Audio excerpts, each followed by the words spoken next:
Ce matin-là, j'ai compris qu'une porte fermée peut contenir toute une vie de mensonges. Je m'appelle Oriane de Vigny, j'ai 70 ans. Et ce que je vais vous raconter aujourd'hui, pendant des mois, j'ai cru que personne ne me croirait. Vous savez, on dit souvent que les maisons bourgeoises de Paris gardent leurs secrets derrière des façades immaculées. La mienne, avenue Foch, ne faisait pas exception. 4 étages, des moulures d'époque, un escalier en marbre qui résonnait sous les pas élégants de 3 générations. Mon arrière-grand-père l'avait acheté en 1912. Les murs avaient vu naître mes enfants. Ils avaient vu partir mon mari, emporté par un cancer foudroyant il y a 8 ans. Mais ils n'avaient jamais vu ce qui allait se passer un mardi de novembre. Charles venait déjeuner tous les mardis. Mon fils unique. 42 ans, célibataire, directeur financier dans une grande banque. Toujours impeccable dans ses costumes sombres, toujours ponctuel, toujours, légèrement distant. Mais c'était Charles. Depuis petit, il était comme ça, réservé, méthodique. Ce mardi-là, il est arrivé vers midi. J'avais préparé son plat préféré, un bœuf bourguignon que je laissais mijoter depuis l'aube. L'odeur emplissait la cuisine. J'avais mis la table avec la porcelaine de Limoges, celle que ma belle-mère m'avait offerte pour mon mariage. « Maman, il faut qu'on parle », a-t-il dit en retirant son manteau. Sa voix avait quelque chose d'étrange, quelque chose de trop calme. « Bien sûr, mon chéri, assieds-toi, le déjeuner est presque prêt. » Mais il n'a pas bougé. Il est resté debout dans l'entrée, sa serviette en cuir à la main. Ses yeux parcouraient le salon comme s'il évaluait quelque chose. Comme si notre maison, sa maison d'enfance, était devenue un bien immobilier qu'il inspectait. « Cette maison est trop grande pour toi maintenant. » J'ai souri. Ce n'était pas la première fois qu'il abordait ce sujet. « Charles, nous en avons déjà parlé. Je vais très bien ici. C'est ma maison. C'est notre maison. » Il a posé sa serviette, lentement. « Justement, notre maison. Papa te l'a laissé en viager, maman. Tu te rappelles ? » Mon cœur s'est serré. Oui, je me rappelais. Mon mari, dans ces derniers jours, avait voulu que la maison reste dans la famille tout en me protégeant financièrement. Un viager occupé. Je pouvais y vivre jusqu'à ma mort. Et ensuite, elle reviendrait à Charles. Je sais, mon chéri, mais je ne comprends pas où tu veux en venir. J'ai rencontré quelqu'un. Ces mots auraient dû me remplir de joie. Mon fils, si seul depuis toujours, avait enfin trouvé quelqu'un. Mais quelque chose dans son ton, quelque chose dans la manière dont il a prononcé ces mots, m'a glacé. C'est merveilleux, Charles. Quand est-ce que je pourrai la rencontrer ? Bientôt, mais elle veut qu'on s'installe. Ensemble. Ici. Le silence qui a suivi était épais, lourd. J'entendais le tic-tac de l'horloge comptoise dans le couloir, celle qui appartenait à mon grand-père. Ici ? Mais, Charles, c'est ma maison. Légalement, maman, c'est aussi la mienne. Le viager me donne des droits. Et franchement, il a fait un geste vague vers le salon. Tu n'utilises que 2 pièces. Le reste est vide depuis des années. Mes jambes tremblaient. Je me suis appuyée contre le chambranle de la porte. Tu veux que je déménage ? Non. Il s'est avancé vers moi. Son visage était celui d'un étranger. Je veux qu'on cohabite, comme une famille moderne. Tu aurais ta chambre au 3e étage. Nous prendrions le 2e. C'est logique. Logique. Ce mot-là, je l'ai entendu comme un coup de couteau. Charles, écoute, on en reparlera après le déjeuner. J'ai apporté des papiers que j'aimerais que tu signes. Rien de contraignant, juste pour clarifier la situation. Des papiers. Il a sorti une chemise de sa serviette, des documents officiels. Je ne comprenais pas tous les termes juridiques, mais je voyais bien le titre en haut de la première page. Accord d'occupation et partage des espaces communs. Je ne peux pas signer ça maintenant, Charles. J'ai besoin de temps, de réfléchir, peut-être consulter quelqu'un. Son visage s'est durci. Quelqu'un ? Qui ? Un avocat ? Maman, tu n'as pas besoin d'avocat. Je suis ton fils. Je veux juste qu'on organise les choses correctement. Pour nous deux. Mais dans ses yeux, je ne voyais plus nous deux. Je ne voyais plus rien de ce que j'avais connu. Charles, s'il te plaît, mangeons d'abord. On parlera de tout ça calmement après. Il a regardé sa montre. D'accord, mais j'ai besoin de descendre quelque chose de la cave. Des cartons que papa y avait entreposés. Tu as toujours la clé de la despensa ? La despensa. C'était comme ça qu'on appelait cette petite pièce en sous-sol, un mot que mon mari avait rapporté d'un voyage en Espagne et qui était resté. Une ancienne cave à vin transformée en débarras. Fraîche, sombre, avec une seule ampoule au plafond et une porte en chêne massif. Oui, elle est dans le tiroir de la cuisine. Je suis allé la chercher. Mes mains tremblaient en ouvrant le tiroir. Une vieille clé en fer, lourde, presque médiévale. Tiens, merci maman. Tu peux m'aider? Il y a des cartons assez lourds. J'ai hésité. Mais c'était Charles, mon fils, mon enfant. Nous sommes descendus ensemble. Les marches en pierre étaient raides, glissantes. L'air sentait l'humidité et le renfermait. Charles a ouvert la porte de la despensa. L'ampoule clignotait faiblement. Entre. Les cartons sont au fond. Je suis entré. Et puis, la porte s'est refermée derrière moi. Le bruit du verrou qu'on tire. Le métal contre le bois. Charles? Pas de réponse. Charles, qu'est-ce que tu fais? Ouvre cette porte. J'ai entendu ses pas sur les marches. Lents, mesurés. Comme s'il montait un escalier ordinaire un jour ordinaire. Charles? Ma voix résonnait contre les murs en pierre, froide, seule. Et puis, plus rien. Le silence. Un silence de cave, un silence de tombeau. Parfois, on fait confiance à ceux qui ne devraient jamais avoir notre clé. Et vous, avez-vous déjà été trahi par quelqu'un que vous aimiez plus que tout? Racontez-moi votre histoire dans les commentaires. J'aimerais vous lire. Dans le noir complet, on perd la notion du temps. On perd aussi, parfois, la notion de soi-même.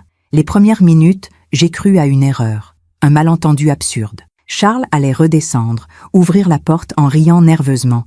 « Pardon, maman, la porte s'est coincée, je ne savais pas que tu étais encore à l'intérieur. » Mais les minutes sont devenues 1 heure, puis 2. J'ai crié jusqu'à en perdre la voix. J'ai tambouriné contre le bois épais jusqu'à ce que mes poings me fassent mal. Personne ne pouvait m'entendre. La despensa se trouvait au fond du sous-sol, derrière la chaufferie, isolée par des murs en pierre de 50 cm d'épaisseur. Mon mari disait toujours en plaisantant que c'était le meilleur abri anti-atomique de Paris. Aujourd'hui, c'était ma prison. L'ampoule a fini par s'éteindre. Ou peut-être l'ai-je éteinte moi-même en essayant de trouver un interrupteur dans le noir. Je ne sais plus. Dans l'obscurité totale, j'ai commencé à me souvenir. Charles était né un mardi, 23 mars 1983. 9 heures du matin. Mon mari tenait ma main dans la salle d'accouchement de la clinique Sainte-Isabelle. Quand ils ont posé ce petit être sur ma poitrine, j'ai pleuré. Pas de joie, pas exactement. De soulagement. Après 3 fausses couches, j'avais enfin mon enfant. Il sera notre miracle, avait dit mon mari en embrassant mon front. Charles était un bébé calme, trop calme même. Les autres mères se plaignaient des pleurs nocturnes, des coliques. Le mien dormait 8 heures d'affilée dès ses 3 mois. Il ne réclamait rien, il observait. « C'est un ange », disèrent les gens. Mais parfois, quand je le prenais dans mes bras, j'avais l'impression qu'il me regardait, sans me voir vraiment, comme si j'étais un meuble nécessaire, mais interchangeable. J'ai chassé cette pensée. Quelle mère penserait une chose pareille? À l'école primaire, Charles excellait. Des notes parfaites, une écriture impeccable, jamais une punition. Ses professeurs le décrivaient comme un élève modèle, peut-être un peu solitaire. Il n'avait pas d'amis, pas vraiment. Il préfère ses livres, expliquai-je aux autres parents lors des goûters d'anniversaire où Charles restait dans un coin, feuilletant une encyclopédie. Mon mari n'était jamais inquiet. C'est un intellectuel. Les grands esprits sont souvent seuls. Mais moi, je voyais autre chose. Je voyais un enfant qui ne riait jamais vraiment, qui ne pleurait jamais non plus. Même quand il tombait de vélo et s'écorchait le genou, il se relevait sans un mot, sans une larme, et rangeait le vélo dans le garage comme si rien ne s'était passé. « Tu n'as pas mal, mon chéri ?»« Non, maman, ce n'est rien, ce n'est rien. » Cette phrase, je l'ai entendue des centaines de fois. À 16 ans, Charles a demandé à déménager sa chambre au 3e étage, la plus éloignée de la nôtre. « Je veux plus d'indépendance pour étudier », avait-il expliqué. Mon mari avait trouvé ça normal. Il grandit, c'est sain. Mais cette chambre au 3e étage, je n'y suis presque jamais monté après ça. Charles fermait toujours sa porte à clé, même quand il n'y était pas. « Pourquoi tu fermes ta chambre, Charles ?»« Par habitude, maman. C'est mon espace privé. » Son espace privé. Nos mardis ensemble avaient commencé après la mort de son père. Charles avait suggéré ses déjeuners hebdomadaires. « Pour que tu ne sois pas seule, maman. » J'avais été touchée, émue. Mon fils prenait soin de moi. Mais maintenant, assise dans cette cave glaciale, je me demandais, était-ce vraiment pour prendre soin de moi? Ou pour surveiller quelque chose? Mes jambes me faisaient mal. Je me suis assise contre le mur en pierre. Le froid traversait ma robe. J'avais soif, une soif terrible. Il devait être, quoi? 15 heures? 16 heures? Combien de temps pouvait-on survivre sans eau? J'avais lu quelque part que c'était 3 jours. Peut-être 4. Il va revenir, ai-je murmuré dans le noir. Il va forcément revenir. C'est mon fils, c'est Charles. Mais ma voix sonnait faux, même à mes propres oreilles, parce qu'au fond de moi, dans un endroit que je n'osais pas regarder, je savais. Je savais que Charles n'avait pas fermé cette porte par accident. Je savais que quand il avait sorti ses papiers de sa serviette, il avait déjà pris sa décision. Je savais que les cartons au fond de la despensa n'existaient pas. Il n'y avait rien au fond de cette pièce. Rien que de la poussière, quelques vieilles bouteilles vides, et moi. J'ai dû m'endormir, ou perdre conscience. Quand j'ai rouvert les yeux, il faisait toujours aussi noir. Peut-être était-ce la nuit maintenant, peut-être le jour suivant. J'entendais un bruit, faible, lointain, des voix. Mon cœur a bondi. « Au secours !» ai-je crié avec ce qui me restait de voix. « Je suis ici, en bas !» Mais les voix se sont éloignées. Plus tard, combien de temps? Impossible à dire, j'ai entendu la porte d'entrée claquer. Puis le silence. Charles était-il encore dans la maison? Où était-il parti? M'avait-il laissé ici pour combien de temps? Les larmes sont venues, chaudes sur mes joues glacées.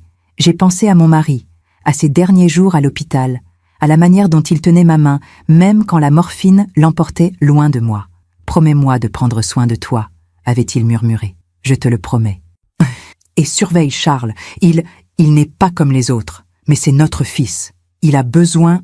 Il n'avait jamais fini sa phrase. La morphine l'avait emporté. Et moi, idiote que j'étais, je n'avais jamais demandé ce qu'il voulait dire. Il n'est pas comme les autres. Dans cette cave, dans ce noir absolu, j'ai enfin compris. Mon mari le savait. Il avait toujours su.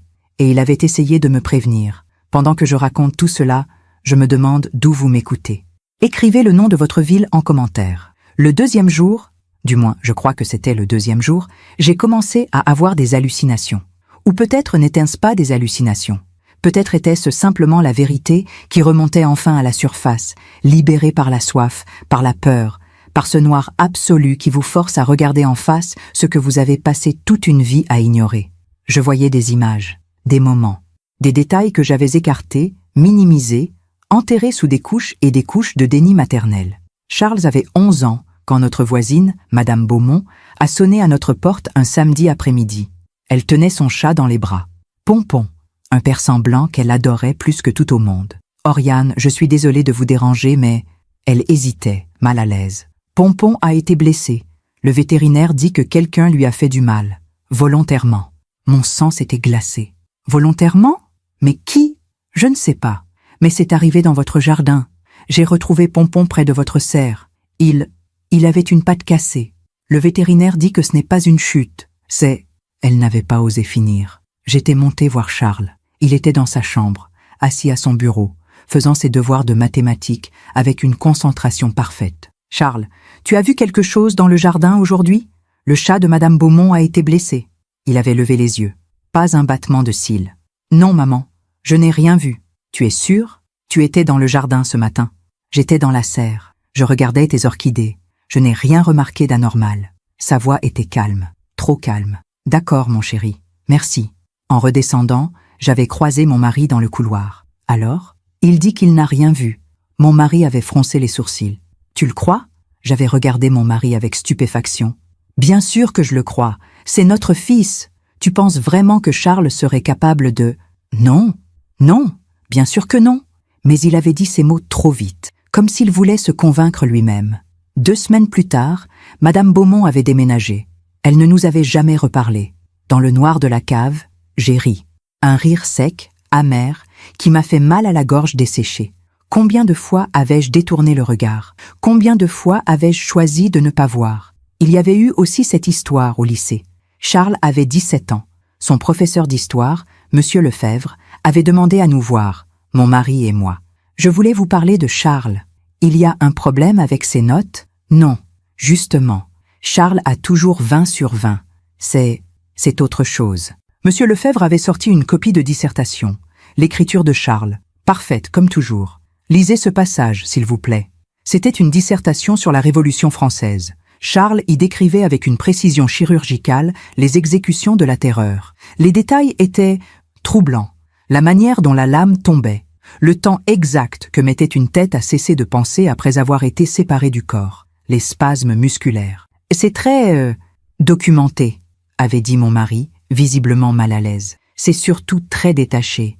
Monsieur de Vigny, votre fils décrit des êtres humains décapités comme s'il parlait de mécanismes. Il n'y a aucune émotion, aucune humanité dans son écriture. Et ce qui m'inquiète le plus, il avait tourné la page. C'est cette conclusion. J'avais lu. La violence organisée et méthodique est plus efficace que la violence émotionnelle. Robespierre l'avait compris. L'élimination systématique des obstacles est une forme de rationalité supérieure. Je ne comprends pas, avais-je balbutié. C'est une dissertation d'histoire. Il analyse des faits historiques. Madame de Vigny, je suis professeur depuis 30 ans. Je sais faire la différence entre une analyse historique et autre chose. Votre fils ne juge pas la terreur. Il l'admire. Mon mari était intervenu, la voix sèche. Vous accusez notre fils de quoi exactement? D'avoir une pensée critique? D'être intelligent? Je ne l'accuse de rien. Je vous alerte, c'est tout. Nous étions rentrés en silence. Le soir, j'avais frappé à la porte de Charles. Charles, ton professeur d'histoire voulait nous parler de ta dissertation. Oui, je sais. Il ne comprend pas l'analyse objective. Charles, tu ne penses pas vraiment que la violence est rationnelle? Il m'avait regardé. Et pour la première fois de ma vie, j'avais vu quelque chose dans ses yeux qui m'avait terrifié. Du mépris. Maman, la violence est un outil, ni bon ni mauvais, juste efficace ou inefficace. Les gens qui refusent de le comprendre sont ceux qui finissent victimes. Charles, tu parles comme quelqu'un qui réfléchit. Bonne nuit, maman. Il avait refermé la porte. J'avais soif. Une soif qui me dévorait de l'intérieur. Ma langue était gonflée. Mes lèvres craquelaient. Je ne savais plus si c'était le jour ou la nuit. Depuis combien de temps étais-je ici? 48 heures, 60, 72. Je me suis traînée jusqu'à un coin de la pièce. Mes doigts ont trouvé quelque chose de froid. Du métal. Une vieille bouteille. Vide. J'ai pleuré. Des larmes que je ne pouvais pas me permettre de perdre. De l'eau que mon corps ne pouvait pas gaspiller. Après le lycée, Charles était entré à HEC.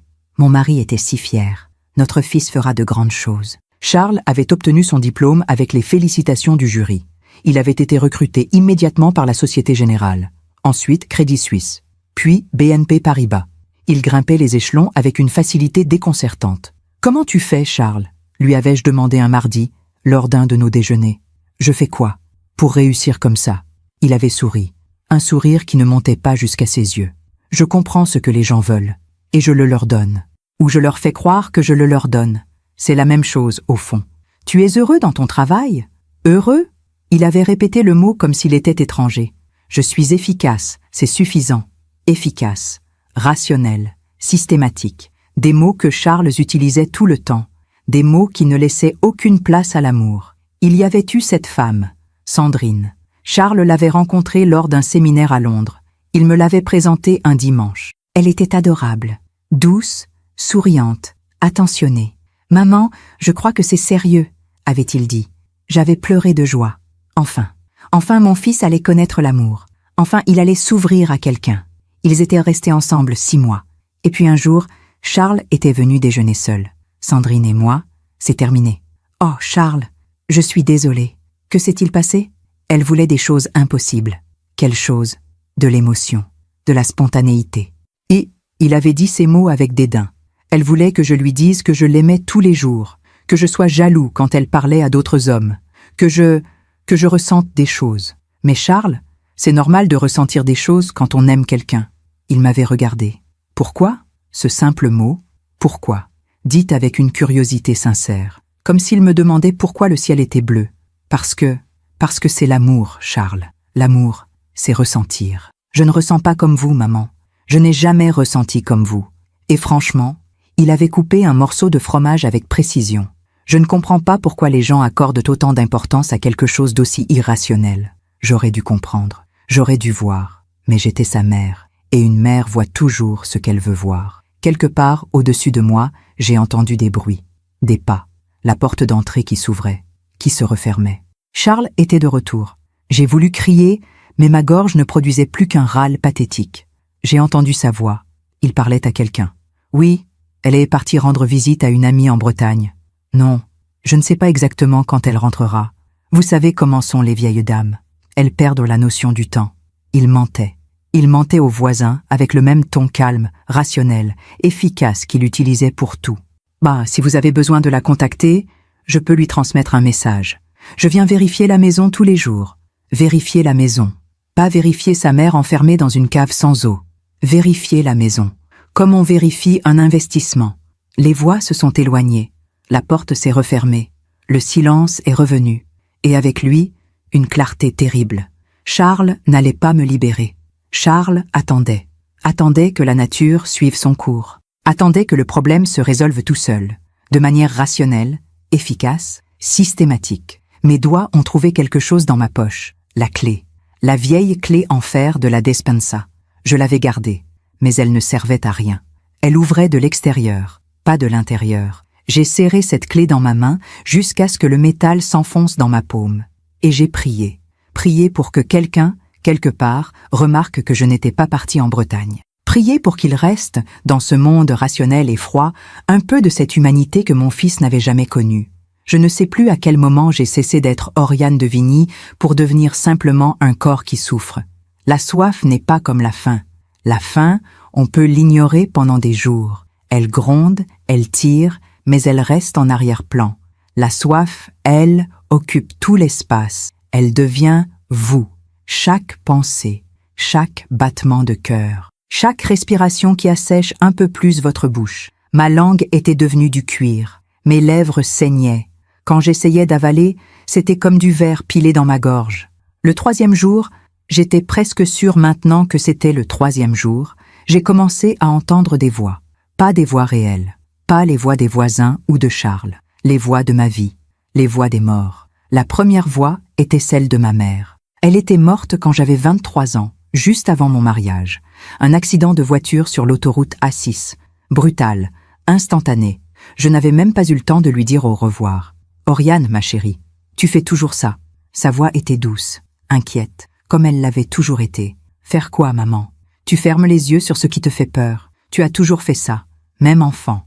Tu te souviens de ce chien dans la rue? Celui qui aboyait après toi tous les matins? » Je me souvenais. Un berger allemand appartenant à un voisin. Il grognait chaque fois que je passais devant leur portail pour aller à l'école. Tu faisais semblant qu'il n'était pas là. Tu marchais les yeux fixés droit devant, en fredonnant une chanson. Tu pensais que si tu ne le voyais pas, il ne te verrait pas non plus. Ça marchait. Non, ma chérie, ça ne marchait pas. Le chien était toujours là. Ta peur était toujours là. Tu avais juste appris à ne pas la regarder. J'ai pleuré. Des larmes sèches qui brûlaient. Maman, j'ai peur. Je sais, mon ange, mais cette fois, tu ne peux pas fermer les yeux. La 2e voix était celle de mon mari. Pierre, mon Pierre. 52 ans de mariage. 52 ans de complicité, de tendresse, de quotidien partagé. Tu te souviens du jour où Charles est né? Oui. Tu te souviens de ce que j'ai dit? Tu as dit que c'était notre miracle. Avant ça, à la sage-femme, quand elle a posé Charles sur ta poitrine. Je ne me souvenais pas. J'ai dit, il ne pleure pas. C'est normal? Et la sage-femme a ri. Elle a dit, certains bébés sont plus calmes que d'autres. C'est un bon signe. Mais Oriane, dans ses yeux, quoi? Elle ne le pensait pas? J'ai vu dans ses yeux qu'elle ne le pensait pas. Oui, Pierre, pourquoi tu ne m'en as jamais parlé? Pour la même raison que toi, tu n'as jamais parlé du chat de Madame Beaumont. Pour la même raison qu'on n'a jamais parlé de Sandrine qui pleurait au téléphone en te suppliant de lui expliquer ce qui n'allait pas chez Charles. Pour la même raison qu'on n'a jamais vraiment regardé notre fils. Parce que c'était notre fils. Oui, et on l'aimait, on l'aime, mais l'amour ne change pas ce que quelqu'un est, Oriane. L'amour ne répare pas ce qui est cassé depuis le début. Tu penses qu'il est cassé? Un long silence. Je pense qu'il est vide. J'ai dû m'évanouir encore. Quand je suis revenue à moi, j'avais tellement froid que mes dents claquaient. Ou peut-être était-ce la fièvre. Mon corps commençait à se consumer de l'intérieur. La déshydratation. J'avais lu un article là-dessus dans Le Figaro, il y a des années. Un article médical sur les réfugiés perdus dans le désert. Les étapes de la déshydratation sévère. D'abord, la soif intense. Puis, les maux de tête. La confusion. Les hallucinations. Ensuite, les organes commencent à lâcher. Les reins d'abord. Puis, le cœur. Combien de temps me restait-il? J'ai pensé à tous ces mardis. Ces déjeuners hebdomadaires que j'attendais avec tant d'impatience. Charles arrivait toujours à midi pile. Jamais en avance. Jamais en retard. Il retirait son manteau, le pliait sur le dossier de la chaise. Il s'asseyait à la même place, celle qui avait été la sienne depuis l'enfance. Il parlait de son travail, des chiffres, des stratégies, des gens qu'il manipulait avec une habileté qu'il décrivait avec fierté. Mon supérieur pensait me bloquer pour une promotion. J'ai découvert qu'il avait une maîtresse. Je n'ai rien dit à personne. Mais lui le sait. Maintenant, il signe tout ce que je lui demande. Charles, ce n'est pas... Pas quoi, maman? Pas éthique? Il avait souri. L'éthique est un luxe pour ceux qui peuvent se le permettre. Je changeais de sujet. Toujours. Je lui demandais s'il voyait quelqu'un, s'il sortait, s'il était heureux. Je vais bien, maman. Ne t'inquiète pas pour moi. Mais je m'inquiétais. Bien sûr que je m'inquiétais. Mon fils de 42 ans vivait seul dans un appartement du 16e arrondissement. Un appartement que je n'avais vu qu'une seule fois. Blanc, minimaliste, froid. Pas une photo. Pas un objet personnel. Juste des meubles fonctionnels et des livres de finances. Tu pourrais mettre quelques photos, Charles. Ça rendrait l'endroit plus chaleureux. Pourquoi? Parce qu'une maison doit être vivante. Ce n'est pas une maison, maman. C'est un lieu où je dors. Un lieu où je dors. Pas un foyer, pas un refuge. Juste une fonction. Il y avait eu aussi ce moment, il y a 3 ans. Un mardi comme les autres. Charles m'avait parlé d'une collègue, Amélie. Elle organisait un pot de départ à la retraite pour un directeur. Elle a demandé à tout le monde de contribuer. 20 € par personne. Tu as donné? Non? Pourquoi? Parce que je ne connaissais pas ce directeur. Il n'a jamais rien fait pour moi. Pourquoi je paierais pour célébrer quelqu'un qui m'est indifférent? Charles, c'est une question de politesse. De vivre ensemble. Vivre ensemble? Il avait posé sa fourchette. Maman, vivre ensemble est un mensonge que les gens se racontent pour ne pas voir la vérité. Quelle vérité? Que chacun est seul. Que les relations sont des transactions. Je te donne quelque chose, tu me donnes quelque chose. Si l'échange n'est pas équitable, il n'y a aucune raison de le maintenir. Mais l'amour est la plus grande transaction de toutes. Les gens aiment parce qu'ils reçoivent quelque chose en retour. De la sécurité, du statut, de la validation. Personne n'aime gratuitement. Moi, je t'aime gratuitement. Il m'avait regardé, longtemps, avec cette expression que je ne savais jamais interpréter. Non, maman, toi, tu m'aimes parce que je suis ton fils, parce que ton identité de mère dépend de mon existence. Si j'avais été adoptée par quelqu'un d'autre à la naissance, tu ne penserais même pas à moi aujourd'hui. Ces mots m'avaient brisé le cœur. Charles, comment peux-tu penser une chose pareille? Parce que c'est logique. Logique. Toujours cette logique glaciale. Dans la cave, mes mains tremblaient. J'essayais de me lever, mais mes jambes ne me portaient plus. Je suis retombée contre le mur. Quelque chose de chaud coulait sur mon menton. Du sang. Je m'étais mordu la lèvre sans m'en rendre compte. J'ai léché le sang, désespérément, cherchant une goutte d'humidité. N'importe quoi pour apaiser cette soif qui me dévorait. Il y avait eu des signes, tellement de signes. Cette fois où Charles avait 14 ans. Nous étions en vacances en Normandie. Une petite maison que nous louions chaque été à Deauville. Un soir, mon mari était rentré de la plage plus tôt que prévu. Il était pâle. Qu'est-ce qui se passe? Je viens de voir Charles sur la digue. Et alors, il observait une mouette. Elle s'était blessée. Une aile cassée, je crois. Elle ne pouvait plus voler. Mon Dieu, le pauvre animal. Oriane. Il la regardait agoniser. Pendant 15 minutes, sans bouger. Juste en l'observant. Peut-être qu'il ne savait pas quoi faire. Non, mon mari avait secoué la tête. Il savait exactement ce qu'il faisait. Il étudiait sa souffrance. Comme on étudie une expérience scientifique. Tu exagères. J'aimerais. Ce soir-là, nous avions eu notre première vraie dispute sur Charles. Il faut qu'on l'emmène voir quelqu'un. Un psychologue. Un psychologue? Pierre, tu es fou? Notre fils est brillant. Il a d'excellentes notes. Justement. Il a d'excellentes notes parce qu'il sait ce qu'on attend de lui. Il joue le rôle parfaitement. Mais derrière, il n'y a rien. Comment peux-tu dire ça de ton propre fils? Parce que je le vois, Oriane. Je vois ce que tu refuses de voir. Nous n'avions jamais emmené Charles voir un psychologue. Mon mari n'en avait plus jamais reparlé. Mais parfois, je le surprenais à observer Charles, avec une tristesse immense dans les yeux. La tristesse d'un père qui sait qu'il a perdu son fils avant même de le connaître vraiment. J'ai entendu des bruits à l'étage, des pas. Charles était de retour. J'ai voulu crier, mais ma voix était partie. Je ne produisais plus qu'un gémissement pathétique. Il marchait dans la cuisine. J'entendais l'eau couler. L'eau. Mon Dieu, l'eau. Il se servait un verre d'eau, au-dessus de ma tête. Pendant que je mourais de soif dans sa cave, les larmes sont venues. Des larmes sans eau. Juste la douleur dans ma gorge, dans ma poitrine. Charles, ai-je murmuré dans le noir. Pourquoi?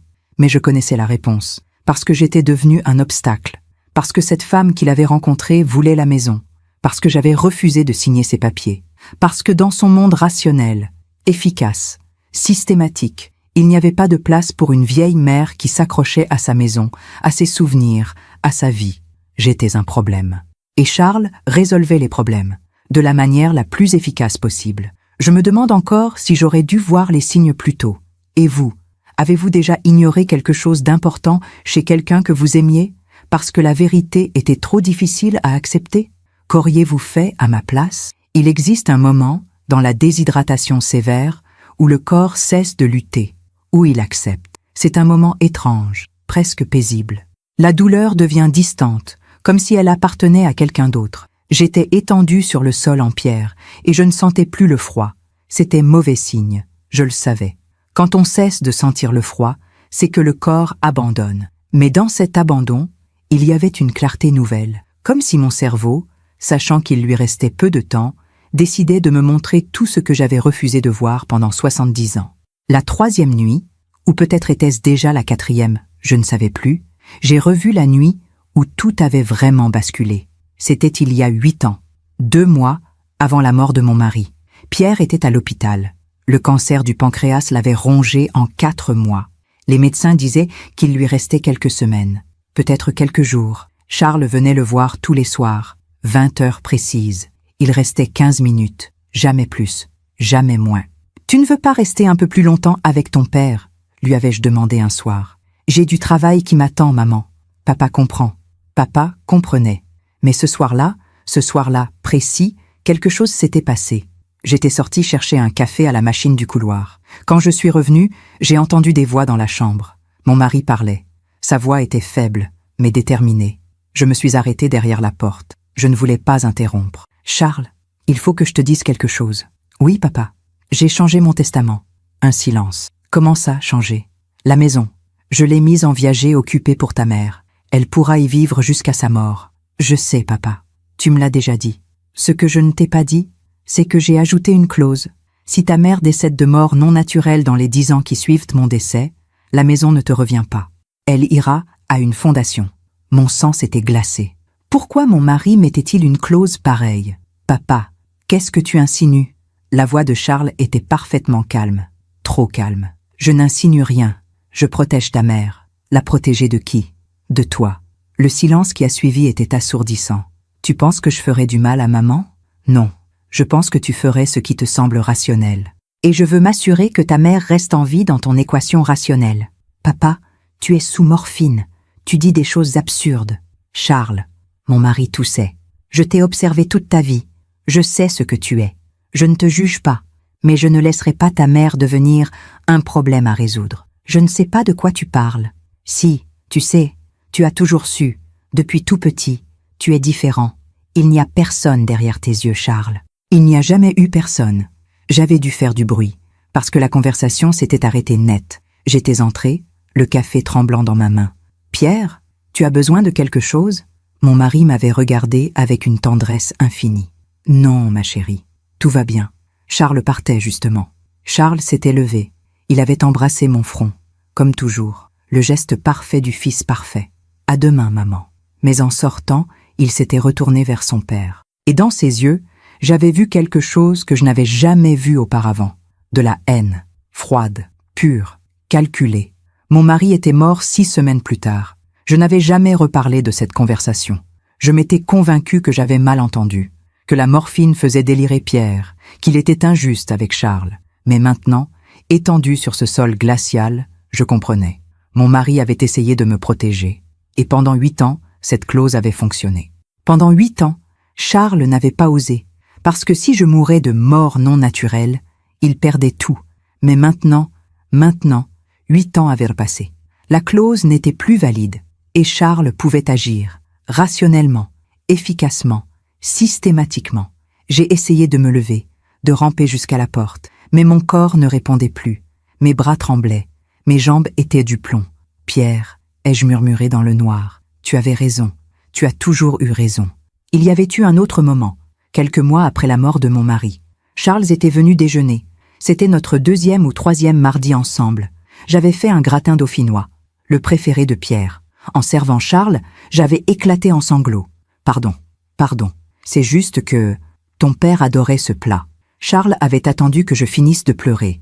Puis il avait dit « Maman, papa est mort. Pleurer ne le ramènera pas. Je sais, mais les émotions sont un choix. Tu choisis de souffrir. Tu pourrais choisir autre chose. Charles, ce n'est pas comme ça que ça marche. On ne choisit pas d'être triste quand on perd quelqu'un qu'on aime. Pourquoi pas? Le cerveau est une machine. On peut le reprogrammer. Le cerveau n'est pas qu'une machine. Le cœur est un muscle qui pompe du sang. Rien d'autre. J'avais regardé mon fils. Vraiment regardé. Charles, tu as pleuré quand papa est mort? Un silence. Non. Pourquoi? Parce qu'il n'y avait aucune raison de pleurer. Papa était malade. La mort était inévitable. Pleurer n'aurait servi à rien. Mais tu l'aimais? Il avait réfléchi. Longtemps. Comme s'il cherchait la bonne réponse dans un manuel. Je reconnais qu'il était mon père. Qu'il m'a fourni ce dont j'avais besoin pour grandir. Est-ce que c'est ça, l'amour? Mon Dieu. Mon Dieu. Mon fils ne savait pas ce qu'était l'amour. Il ne l'avait jamais su. J'ai pensé à tous ces livres que j'avais lus sur la psychologie. Ces articles dans Elle et Marie-Claire sur les enfants difficiles. Les termes que je n'avais jamais osé prononcer. Psychopathie, sociopathie, troubles de la personnalité antisociale. Des mots terribles. Des diagnostics qu'aucune mère ne veut entendre. Mais les signes avaient toujours été là. L'absence d'empathie, le charme superficiel, la manipulation, l'incapacité à former de véritables liens émotionnels. La vision du monde comme un ensemble de transactions. Mon fils n'était pas méchant. Il était vide. Et dans ce vide, il n'y avait pas de place pour moi.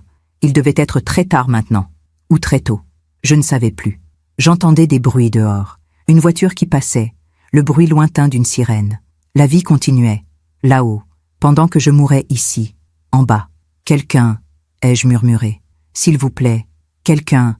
Mais personne ne pouvait m'entendre. Charles avait pensé à tout. Il avait dit aux voisins que j'étais partie en Bretagne. Il venait vérifier la maison, tous les jours, jouant le rôle du fils attentionné. Personne ne chercherait, personne ne s'inquiéterait. Pas avant des semaines, peut-être des mois. Et quand on me retrouverait enfin, on conclurait à un accident tragique. Une vieille dame enfermée par erreur dans sa propre cave. Ces choses arrivent. Charles pleurerait aux funérailles.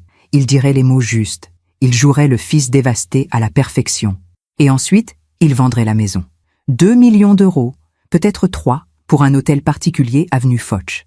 De quoi s'installer confortablement avec sa nouvelle compagne. Problème résolu. Efficacement. Mes pensées dérivaient. Je voyais des images, des fragments de ma vie. Ma mère me coiffant pour mon premier jour d'école. Mon père m'apprenant à faire du vélo dans le jardin du Luxembourg. Pierre me demandant en mariage sous les arcades de la place des Vosges. Notre nuit de noces dans ce petit hôtel de l'île Saint-Louis. La naissance de Charles. Mon Dieu, la naissance de Charles. Ce moment où il l'avait posé sur ma poitrine et où j'avais pensé « quelque chose ne va pas ». Mais j'avais chassé cette pensée immédiatement. Parce qu'on ne pense pas des choses pareilles de son nouveau-né. On ne se dit pas « cet enfant est froid », même quand il l'est. J'ai entendu des pas au-dessus. Charles, encore, il marchait dans la maison. Sa maison maintenant, dans sa tête. Il préparait probablement déjà les travaux, les rénovations. Il effaçait ma présence pièce par pièce. Ma chambre deviendrait un bureau. Le salon serait repeint, blanc, minimaliste, comme son appartement. Les photos de famille seraient jetées. La porcelaine de Limoges donnée à Emmaüs. Les meubles de mon arrière-grand-père vendus à Drouot. Tout ce qui racontait notre histoire serait effacé. Parce que pour Charles, l'histoire n'avait aucune valeur. Seul le présent comptait. Seule l'efficacité comptait. Il y avait eu ce dîner, il y a 2 ans. Un dîner de Noël. J'avais invité Charles. J'avais cuisiné pendant 2 jours. Foie gras, chapon au marron, bûche glacée. Il était arrivé avec 1 heure de retard. Pardon, maman. Réunion qui s'est prolongée. Nous nous étions mis à table. J'avais sorti les bougies, la nappe brodée, les couverts en argent. C'est notre premier Noël sans papa, avais-je dit doucement. Oui. Tu ne trouves pas que la maison est vide sans lui? Non.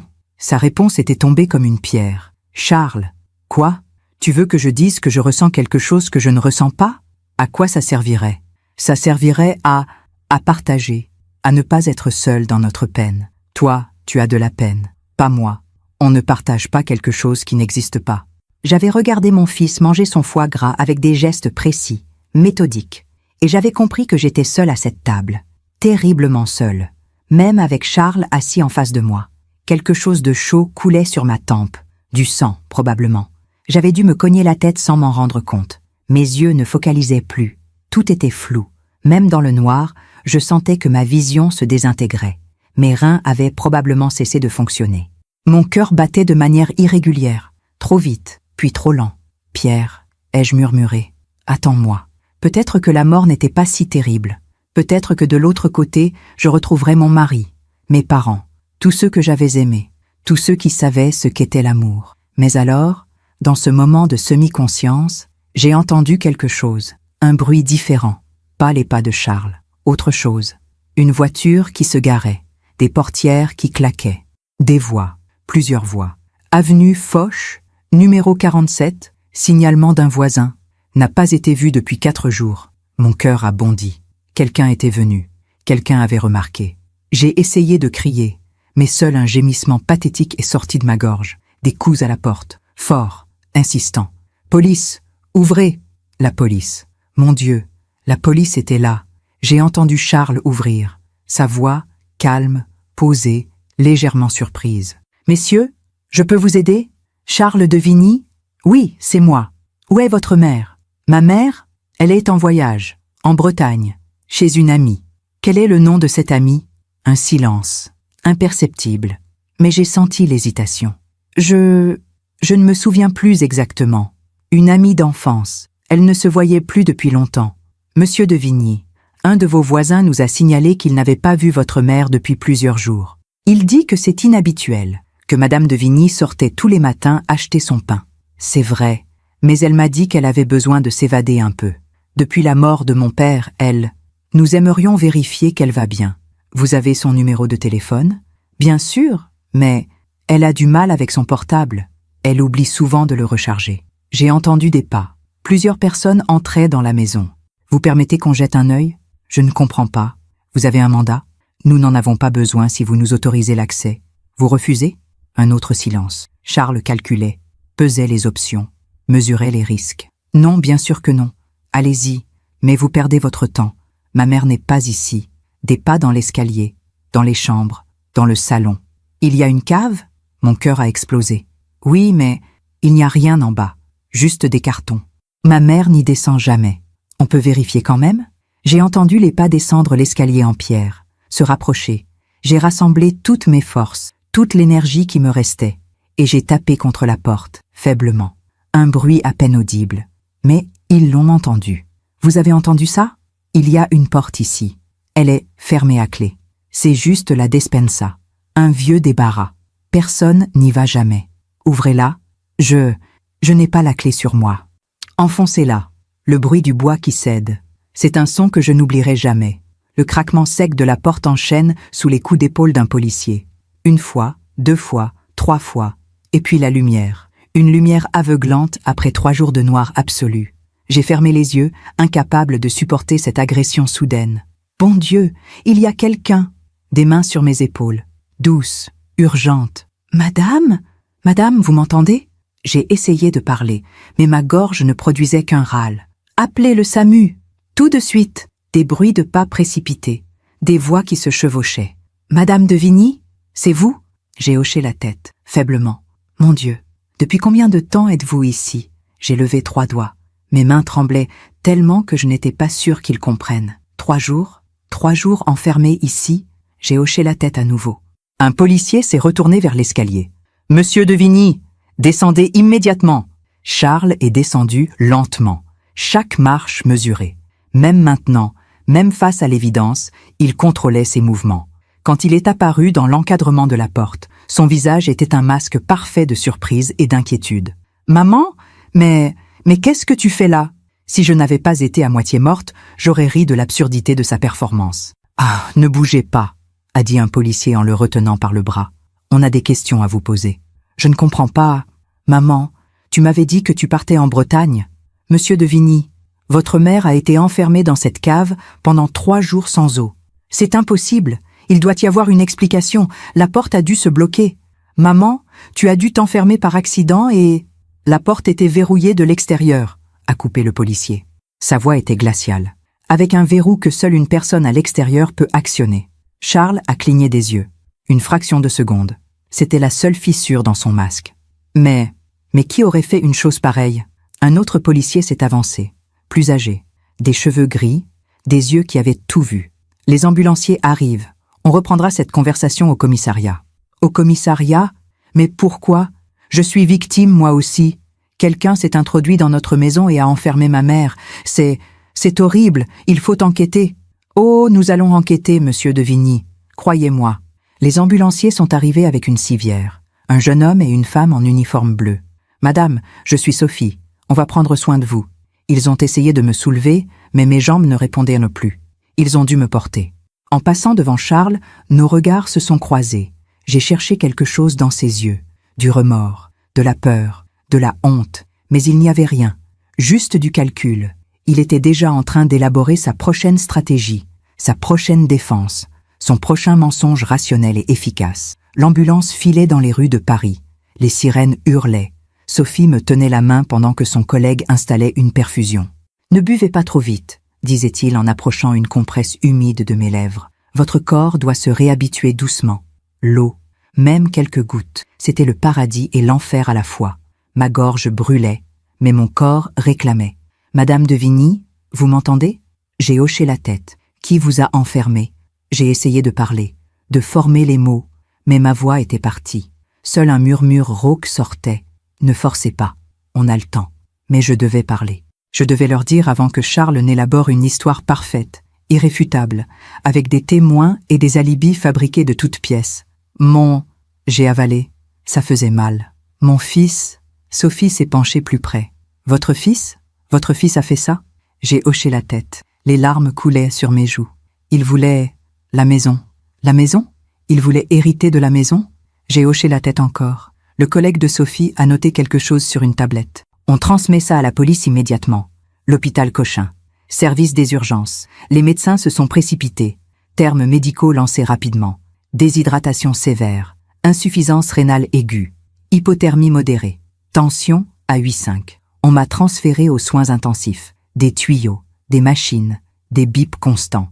Un médecin s'est penché vers moi. La cinquantaine.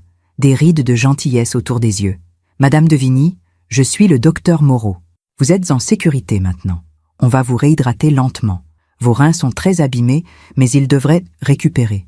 Vous avez eu de la chance. Quelques heures de plus et... Il n'a pas fini sa phrase. Quelques heures de plus et je serai morte. Exactement comme Charles l'avait calculé. La police est venue me voir quelques heures plus tard. J'étais plus lucide. La perfusion avait fait des miracles. C'était le même policier aux cheveux gris. Il s'est présenté. « Commandant Mercier, brigade criminelle. Je sais que vous êtes fatiguée, Madame de Vigny, mais j'aurais besoin que vous me racontiez exactement ce qui s'est passé. » J'ai parlé. Ma voix était encore faible, cassée, mais les mots sortaient. Je lui ai tout raconté. Le déjeuner du mardi, les papiers que Charles voulait me faire signer, la descente à la cave, la porte qui se referme, les 3 jours dans le noir. Mercier prenait des notes. « Votre fils est venu vérifier la maison pendant ces 3 jours? » Oui, je l'entendais marcher au-dessus de moi. Il savait que vous étiez là. Bien sûr qu'il savait. C'est lui qui m'a enfermé. Il dit que vous lui aviez annoncé partir en Bretagne, qu'il pensait que la maison était vide. C'est un mensonge. Il dit que quelqu'un d'autre a dû s'introduire dans la maison et vous enfermer, que lui-même est une victime. J'ai fermé les yeux, évidemment. Bien sûr que Charles dirait ça. Commandant, mon fils a attendu 8 ans pour faire ça.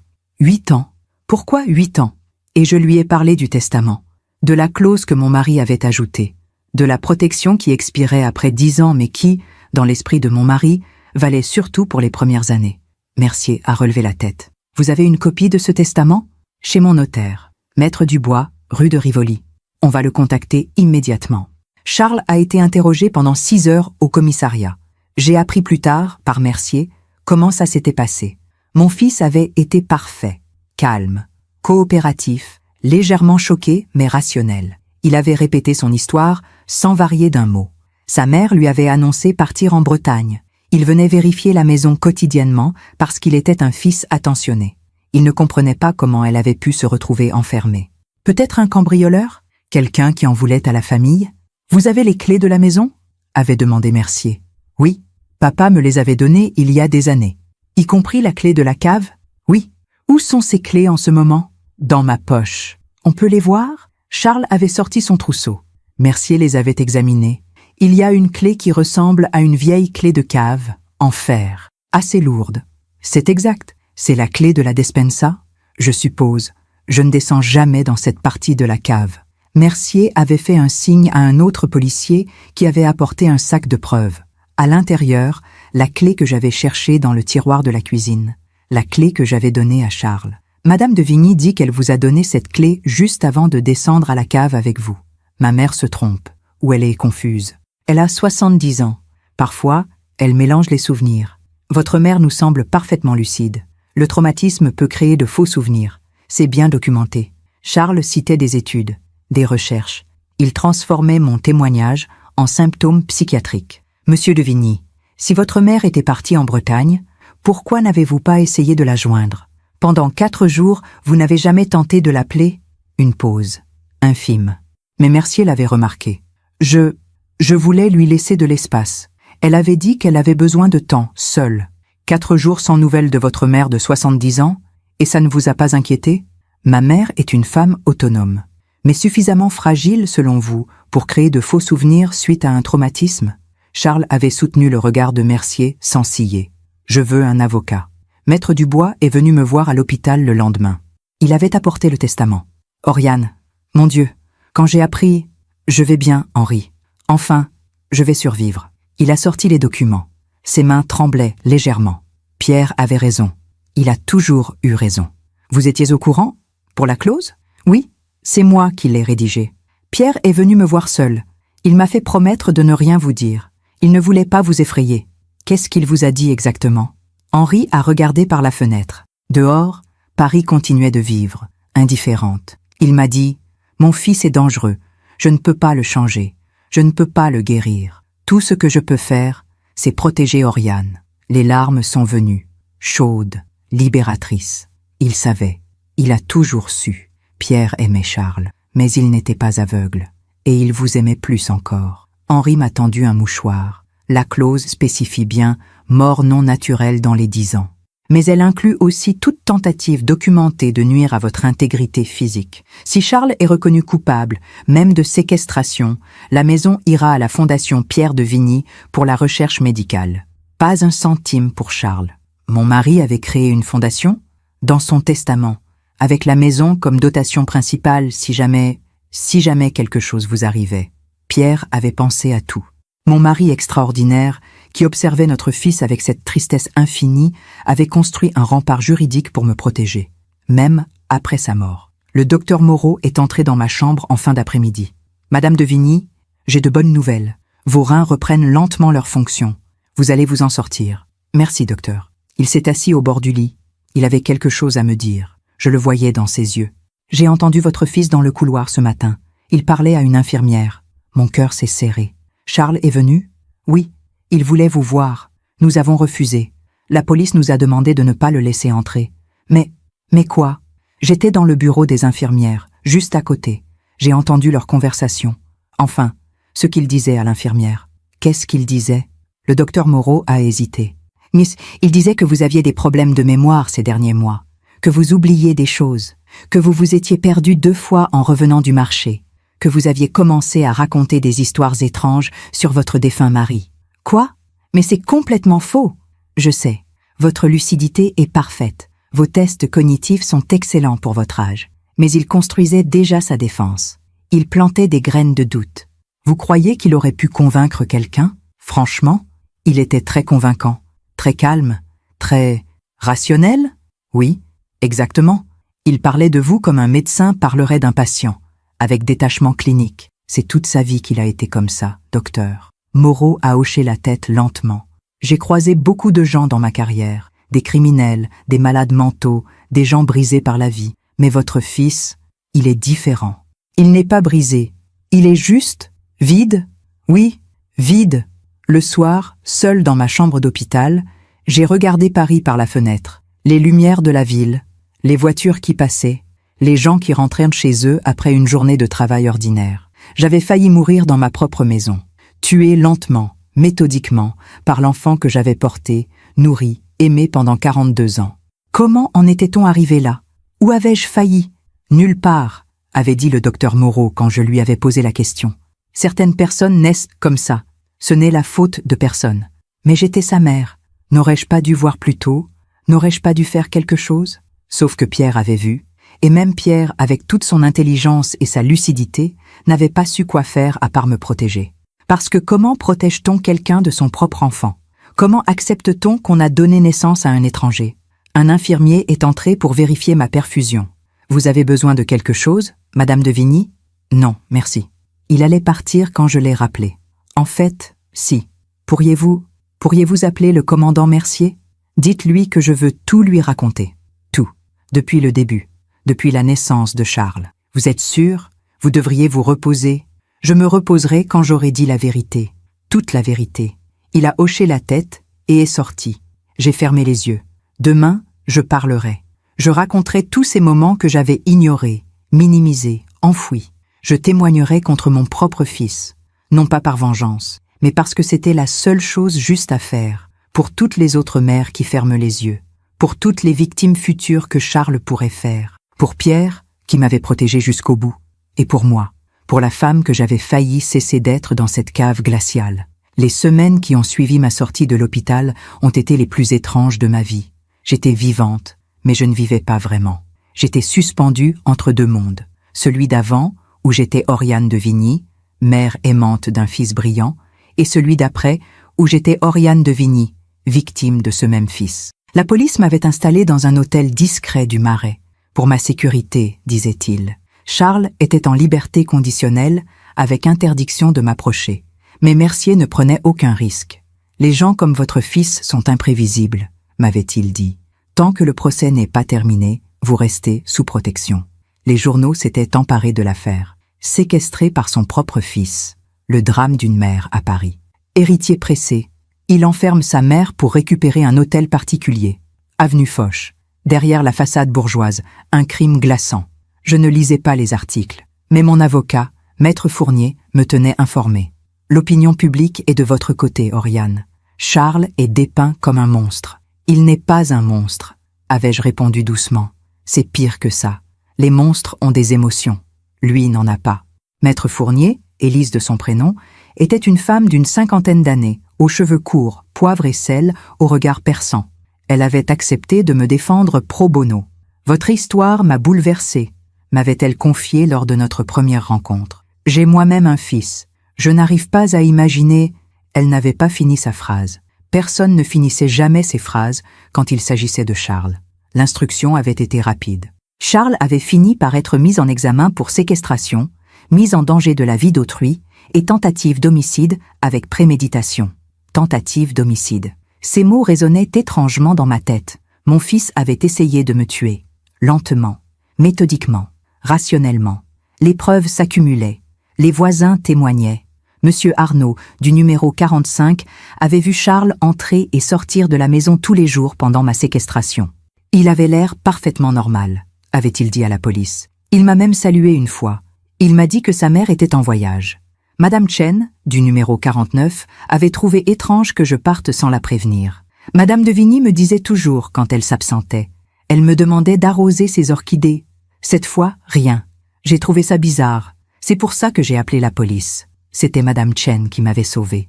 Cette petite dame de 82 ans, mon aînée, qui remarquait les détails que personne d'autre ne voyait. Je lui avais rendu visite une semaine après ma sortie d'hôpital. Elle m'avait servi du thé dans sa cuisine lumineuse.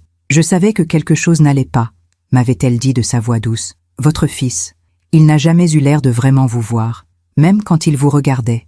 Vous aviez remarqué? Oh oui, depuis des années, la façon dont il parlait de vous. Ma mère ceci, ma mère cela, mais jamais maman. Toujours ma mère, comme on dirait ma voiture ou ma maison. J'avais pleuré dans sa cuisine, et elle avait tenu ma main, cette main fripée mais forte, pendant que je laissais sortir toute la douleur accumulée pendant 70 ans. Le procès avait été fixé pour fin mars, 3 mois après mon enlèvement, 3 mois pendant lesquels j'avais dû apprendre à vivre avec l'idée que mon fils était un criminel. Que l'enfant que j'avais porté 9 mois dans mon ventre avait consciemment décidé de me laisser mourir de soif dans une cave. J'avais vu un psychiatre, le docteur Laurent, recommandé par Mercier. Vous souffrez de stress post-traumatique, m'avait-il expliqué. C'est normal, vous avez vécu quelque chose d'extrêmement violent. Je ne dors presque plus. Les cauchemars? Non, pas exactement. C'est juste que, chaque fois que je ferme les yeux, je suis de nouveau dans cette cave. Dans le noir, ça va s'atténuer avec le temps. Mais il faut en parler. Il faut verbaliser. Alors j'avais parlé. Pendant des heures, des séances entières où je racontais Charles, son enfance, son adolescence, tous ces moments où j'aurais dû voir. Vous ne pouviez pas savoir, me répétait le docteur Laurent. Les psychopathes sont des experts en manipulation. Ils apprennent très jeunes à imiter les émotions, à jouer le rôle qu'on attend d'eux. Psychopathe, c'est le mot officiel? Techniquement, on parle de troubles de la personnalité antisociale. Mais oui, dans le langage courant, votre fils présente tous les critères. On peut les soigner? Un long silence. Non, on peut leur apprendre à mieux gérer certains comportements. Mais on ne peut pas leur donner ce qui leur manque fondamentalement. L'empathie. Février avait été particulièrement froid. Je marchais beaucoup dans Paris. Des heures et des heures. Le Marais, les quais de Seine, le jardin du Luxembourg. J'essayais de me reconnecter avec la ville que j'avais toujours aimée. Mais tout semblait différent, terni. Comme si la cave m'avait volé quelque chose que je ne pourrais jamais récupérer. Un jour, je suis retournée avenue Foch. Je ne sais pas pourquoi. Une pulsion, un besoin de confronter le lieu. La maison était vide, scellée par la police, les volets fermés, une bâche de police sur la porte d'entrée. J'ai regardé les fenêtres du 3e étage. La chambre de Charles, fermée à clé pendant tant d'années. Qui cachait-il? J'allais bientôt le savoir. La police avait perquisitionné. Ils avaient trouvé des choses qu'Élise refusait de me décrire au téléphone. On en parlera en face à face, avait-elle dit, la voix tendue. Nous nous étions retrouvés dans son cabinet, rue Saint-Honoré. Elle avait posé un dossier épais sur son bureau. Oriane, ce que je vais vous montrer est difficile. Dites-moi. Elle avait ouvert le dossier. Des photos, des documents. La police a fouillé la chambre de Charles, avenue Foch et dans son appartement du 16e. Et alors, ils ont trouvé des archives. Quel genre d'archives? Élise avait sorti une première photo, un classeur, étiqueté avec soin. Mère, vulnérabilité et levier. Mon sang s'était glacé. Qu'est-ce que c'est? Charles tenait un dossier sur vous, sur vos habitudes, vos routines, vos peurs, vos faiblesses. Elle avait tourné les pages. Je voyais des notes manuscrites, l'écriture parfaite de Charles. Mère dort mal depuis la mort de papa, prend des somnifères légers, pourrait être exploitée. Mère attache beaucoup d'importance aux traditions familiales, refuserait de vendre la maison.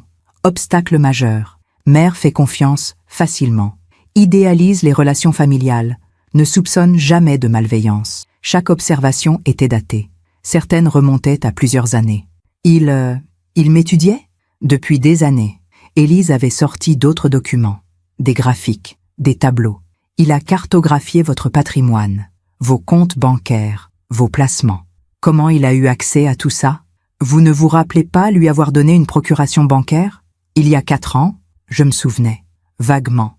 J'avais été hospitalisée pour une grippe sévère. Charles avait insisté pour que je lui donne procuration au cas où. C'était temporaire. Il ne l'a jamais révoqué. Et vous n'avez jamais vérifié. Mon Dieu, il y a autre chose, avait continué Élise. Sa voix tremblait légèrement. Des dossiers sur d'autres personnes. Quelle personne? Sandrine, son ex-petite amie. Elle avait sorti un autre classeur. Sandrine Petit, profil psychologique et point de rupture. À l'intérieur, des notes détaillées, des photos, des copies de messages. Sandrine est émotive, réagit mal à l'indifférence, peut être manipulée par l'absence de validation. Test. Ignoré pendant 3 jours. Résultat. 12 appels, 8 messages. Dépendance confirmée. Rupture prévue. Mars 2018. Stratégie. Retrait progressif de l'affection jusqu'à ce qu'elle rompe elle-même. Plus propre. Pas de conséquences sociales. J'avais eu envie de vomir. Il l'a manipulée comme une expérience de laboratoire? Ça ne s'arrête pas là? Élise avait sorti d'autres dossiers. Des collègues de travail. Des voisins. Même Madame Beaumont, notre ancienne voisine.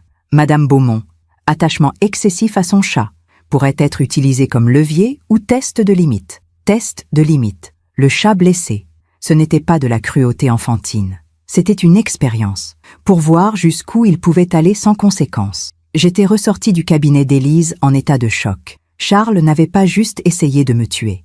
Il avait passé toute sa vie à étudier les gens comme des objets, à les cataloguer, à identifier leurs faiblesses, à élaborer des stratégies pour les exploiter. J'avais marché jusqu'à Notre-Dame. Je m'étais assise sur un banc face à la cathédrale, encore en restauration après l'incendie. Un symbole peut-être, quelque chose de détruit qui se reconstruit lentement. Pouvais-je me reconstruire? Pouvais-je continuer à vivre en sachant que mon fils était ça? Un prédateur froid et méthodique qui portait le visage de l'enfant que j'avais aimé? Le soir, dans ma chambre d'hôtel, j'ai reçu un appel. Maître Fournier. Oriane, la défense de Charles vient de communiquer sa stratégie. Quelle stratégie? Ils vont plaider l'aliénation mentale de votre part. Quoi? Selon eux, vous souffrez de démence sénile précoce. Vous vous seriez enfermé vous-même dans la cave par confusion. Charles serait innocent. Pire, il serait lui-même une victime de vos accusations délirantes. Mais c'est insensé. J'ai 70 ans et tous mes tests cognitifs sont parfaits. Je sais. Mais ils vont présenter des témoins. Des gens qui diront que vous aviez des comportements étranges ces dernières années. Quels gens? Charles a fourni une liste. Des commerçants du quartier. Une ancienne femme de ménage. Un médecin. Quel médecin? Le docteur Valentin. Il dit vous avoir examiné il y a 6 mois. Il aurait noté des signes de confusion. Mais je n'ai jamais consulté le docteur Valentin. Mon médecin, c'est le docteur Arnoux. Charles dit vous avoir accompagné chez Valentin pour un deuxième avis. C'est faux. Je vous crois, Oriane. Mais ils vont produire des documents, des ordonnances, des notes médicales. J'ai compris. Charles avait fabriqué des preuves. Il avait construit, pendant des mois, peut-être des années, un dossier pour me faire passer pour folle. Au cas où son plan échouait, au cas où il serait découvert. Il avait toujours une stratégie de secours. Toujours. Mars était arrivé. Le procès approchait. Élise m'avait préparé. Des heures de répétition, de questions, de mise en situation. La défense va essayer de vous déstabiliser. Ils vont remettre en question votre mémoire, votre lucidité. Ils vont suggérer que vous en voulez à Charles pour des raisons irrationnelles. Vous devez rester calme, posé, factuel. Je ne sais pas si j'en suis capable. Vous l'êtes. Vous êtes la femme la plus forte que je connaisse. Vous avez survécu à 3 jours dans cette cave. Vous survivrez à ce procès. J'avais revu le docteur Laurent la veille du procès. Comment vous sentez-vous? Terrifié. C'est normal. Demain, vous allez affronter votre fils. L'homme qui a essayé de vous tuer. Mais vous allez aussi, enfin, dire la vérité. Toute la vérité. Et si personne ne me croit? Les preuves sont accablantes, Oriane. Les voisins. Les relevés téléphoniques qui montrent que Charles n'a jamais essayé de vous joindre. Le testament qui révèle son mobile. Les dossiers retrouvés chez lui. Vous allez gagner. Ce n'est pas de gagner dont j'ai besoin. De quoi alors? De comprendre. De comprendre comment j'ai pu donner naissance à ça. Le docteur Laurent m'avait regardé avec une infinie compassion. Vous n'avez pas donné naissance à ça. Vous avez donné naissance à un enfant. Ce que cet enfant est devenu, ce n'est pas votre faute. Alors la faute de qui? De personne. Ou de la nature. Ou de quelque chose dans son cerveau que nous ne comprenons pas encore. Mais pas de vous. Le soir, j'ai ouvert un vieux carton que j'avais récupéré de la maison. Des photos de famille. Charles bébé. Joufflu. Les yeux grands ouverts. Charles enfant. Sage dans son uniforme d'école. Charles adolescent. Beau. Distant. Charles adulte. Impeccable. Vide. J'ai regardé ces photos pendant des heures, cherchant un signe, une trace, un moment où j'aurais pu changer quelque chose. Mais il n'y en avait pas. Ou peut-être qu'il y en avait des centaines et que je les avais tous manqués. J'ai rangé les photos. Demain, je témoignerai. Demain, je raconterai l'histoire de Charles de Vigny. Non pas l'histoire qu'il voulait qu'on raconte, mais la vraie, celle d'un enfant né sans empathie dans un monde qui exigeait de l'amour, et d'une mère qui avait mis 70 ans à accepter que l'amour ne pouvait pas tout guérir. Le palais de justice de Paris est un bâtiment qui impose le respect. Ses hautes colonnes, ses plafonds voûtés, ses couloirs résonnants où des siècles d'histoire judiciaire semblent murmurer aux murs. J'y suis entré le 22 mars, accompagné d'Élise et du commandant Mercier. Il y avait des journalistes partout, des caméras, des flashs. Madame de Vigny, un mot pour France 2. Comment vous sentez-vous à l'idée de confronter votre fils? Pensez-vous qu'il sera condamné? Élise me protégeait de son corps, écartant les micros tendus. Laissez-la passer. Elle n'a rien à déclarer. Nous avons franchi les contrôles de sécurité, monté les escaliers de marbre, traversé des couloirs interminables. Et puis, la salle d'audience, salle numéro 7, 2e étage. C'était une pièce imposante, des boiseries sombres, des bancs en chêne, Une estrade où siégeaient 3 juges, la présidente, Madame Leroux, encadrée de 2 assesseurs. Les bancs du public étaient pleins. Des curieux, des journalistes autorisés, quelques visages que je reconnaissais. Madame Chen, Monsieur Arnaud, Maître Dubois et Charles. Il était assis au banc des accusés, flanqué de ses 2 avocats, Maître Beaumont et Maître Girard, les meilleurs pénalistes de Paris, les plus chers aussi. Où avait-il trouvé l'argent? J'ai appris plus tard qu'il avait hypothéqué son appartement, tout misé sur ce procès. Parce que s'il gagnait, il récupérait la maison. 3 millions d'euros, de quoi rembourser 100 fois ses dettes. Il portait un costume sombre, une cravate discrète, ses cheveux étaient parfaitement coiffés, son visage impassible. Quand je suis entré, il a tourné la tête vers moi. Nos regards se sont croisés. J'ai cherché quelque chose, n'importe quoi, du remords, de la peur, de la colère même. Mais il n'y avait rien, juste cette neutralité glaciale que je connaissais si bien. Il m'a regardé comme on regarde un témoin dans un procès, pas comme on regarde sa mère. La présidente Leroux a ouvert la session à 9 heures précises. Mesdames et messieurs, nous sommes réunis aujourd'hui pour juger Monsieur Charles de Vigny, accusé de séquestration, mise en danger de la vie d'autrui, et tentative d'homicide avec préméditation sur la personne de sa mère, Madame Oriane de Vigny. Sa voix était ferme, autoritaire. Elle avait la réputation d'être intraitable. Monsieur de Vigny, levez-vous. Charles s'est levé, dos droit, épaules carrées. Reconnaissez-vous avoir enfermé votre mère dans la cave de la maison familiale du 20 au 23 novembre de l'année dernière? Non, Madame la Présidente. Sa voix était calme, assurée. Vous niez les faits? Je nie les avoir commis volontairement. Ma mère souffre de troubles cognitifs. Elle s'est enfermée elle-même par confusion. Je l'ignorais totalement. Des murmures dans la salle. La présidente a frappé son marteau. Silence. Nous examinerons ces allégations en temps voulu. Asseyez-vous. Le procureur, Monsieur Dumas, s'est levé. Un homme d'une 60aine d'années, aux tempes grises, au regard acéré. Madame la Présidente, Mesdames et Messieurs les jurés, nous allons vous démontrer aujourd'hui que Charles de Vigny a prémédité et exécuté une tentative de meurtre sur sa propre mère dans le but d'hériter de son patrimoine immobilier. Il a commencé à exposer les faits. Ma routine, les déjeuners du mardi, la descente à la cave, les 3 jours d'enfermement, le sauvetage in extremis. Madame de Vigny a failli mourir. Les médecins sont formels, quelques heures de plus, et son corps n'aurait pas survécu. Il a montré des photos médicales. Mon état à l'arrivée à l'hôpital, mes lèvres craquelées, mes yeux enfoncés, mon corps déshydraté. J'ai vu des gens dans le public détourner le regard. Une femme s'est mise à pleurer. Charles, lui, regardait les photos avec la même neutralité qu'il regardait tout, comme un médecin examinant des radiographies. Nous allons maintenant entendre le témoignage de la victime, a annoncé la présidente. Madame de Vigny, approchez-vous de la barre. Je me suis levée. Mes jambes tremblaient. Élise m'a serré le bras doucement. Vous allez y arriver, a-t-elle murmuré. J'ai traversé la salle. Tous les regards étaient sur moi.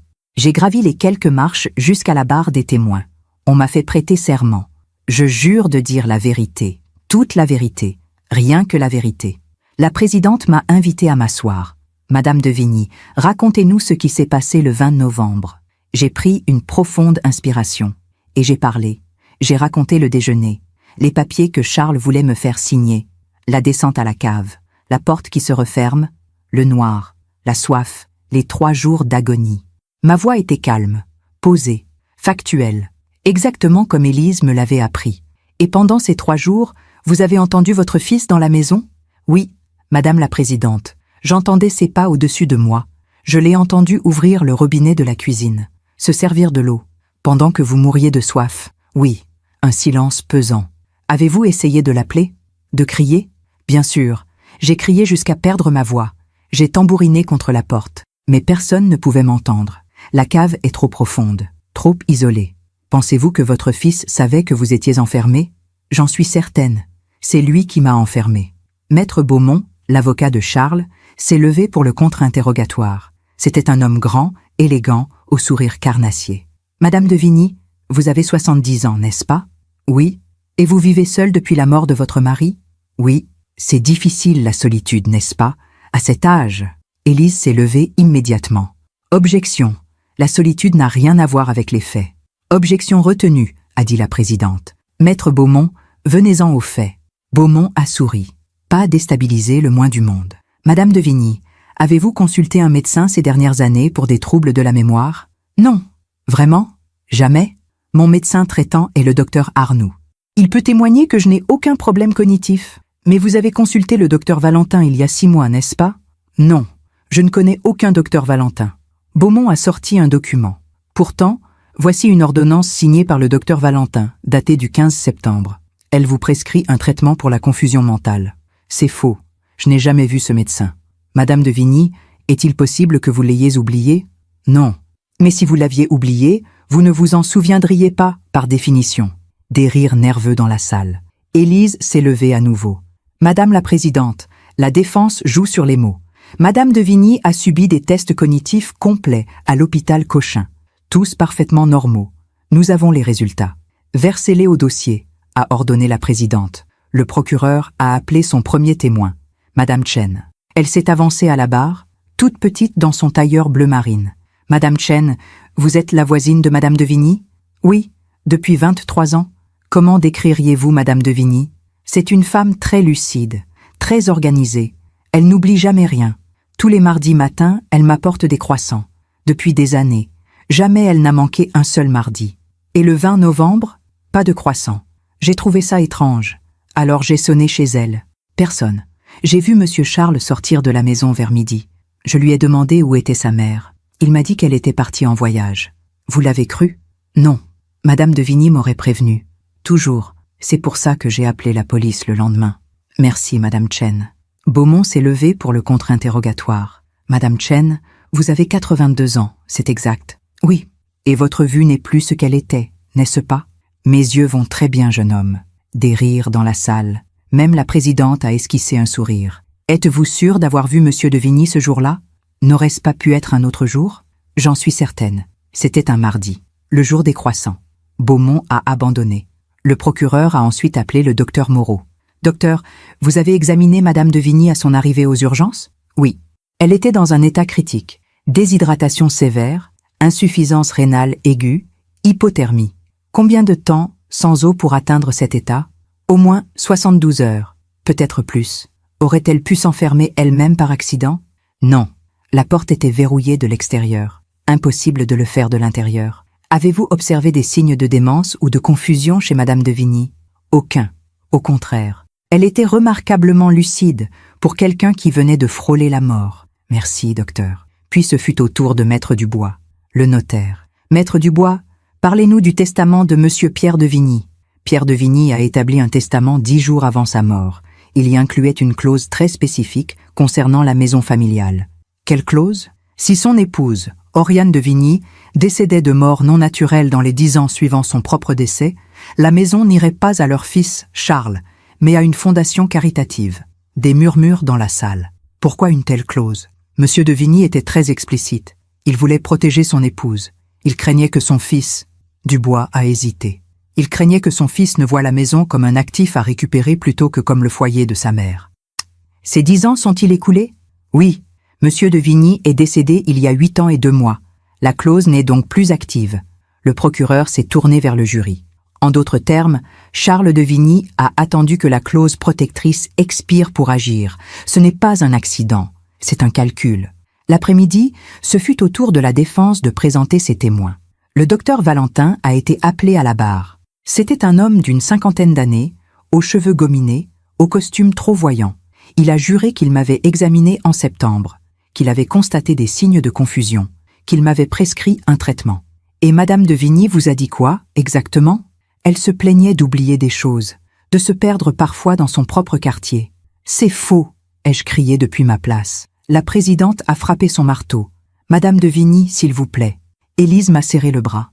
Laissez-moi faire, a-t-elle murmuré. Elle s'est levée pour le contre-interrogatoire, les yeux brillants. Docteur Valentin, où exercez-vous? J'ai un cabinet à Neuilly. L'adresse exacte? Avenue Charles de Gaulle. Numéro? Je ne me souviens plus exactement. Normal, parce que vous n'avez pas de cabinet à Neuilly, n'est-ce pas? Un silence. Nous avons vérifié, a continué Élise. Il n'existe aucun docteur Valentin enregistré à l'ordre des médecins d'Île-de-France. La salle a explosé. Silence! A crié la Présidente. Valentin était devenu livide. Docteur Valentin, ou quel que soit votre vrai nom, Combien Charles de Vigny vous a-t-il payé pour produire ce faux témoignage? Je refuse de répondre. Vous risquez 5 ans de prison pour faux témoignage et usurpation de titre. Je vous conseille de répondre. Valentin a regardé Charles, cherchant du soutien. Charles le regardait avec le même détachement qu'il regardait tout. 5 000 €, a fini par murmurer Valentin. Le scandale était total. La présidente a suspendu la séance. Charles a été emmené dans une salle séparée avec ses avocats. Beaumont et Girard étaient furieux. Ils n'avaient manifestement pas été informés que Valentin était un faux. Charles les avait manipulés eux aussi. Quand la séance a repris, l'atmosphère avait changé. Le jury regardait Charles différemment, avec méfiance, avec dégoût. La présidente s'est tournée vers lui. « Monsieur de Vigny, avez-vous quelque chose à dire concernant ce qui vient de se révéler ?» Charles s'est levé, calmement. « Madame la présidente, je ne savais pas que le docteur Valentin n'était pas un vrai médecin. J'ai été trompé moi aussi. Vous l'avez payé 5 000 € pour obtenir un deuxième avis médical sur ma mère, pas pour mentir. Un deuxième avis sur une patiente qu'il n'avait jamais examinée? Je pensais qu'il l'avait examinée. C'est un malentendu. Sa voix était parfaite, sincère, blessée même. Mais j'ai vu dans les yeux des jurés qu'ils ne le croyaient plus. Le masque commençait à craquer. Le soir, dans ma chambre d'hôtel, j'ai pleuré. Pas de tristesse, de soulagement. Peut-être enfin, la vérité allait éclater. Peut-être enfin, Charles allait payer pour ce qu'il avait fait.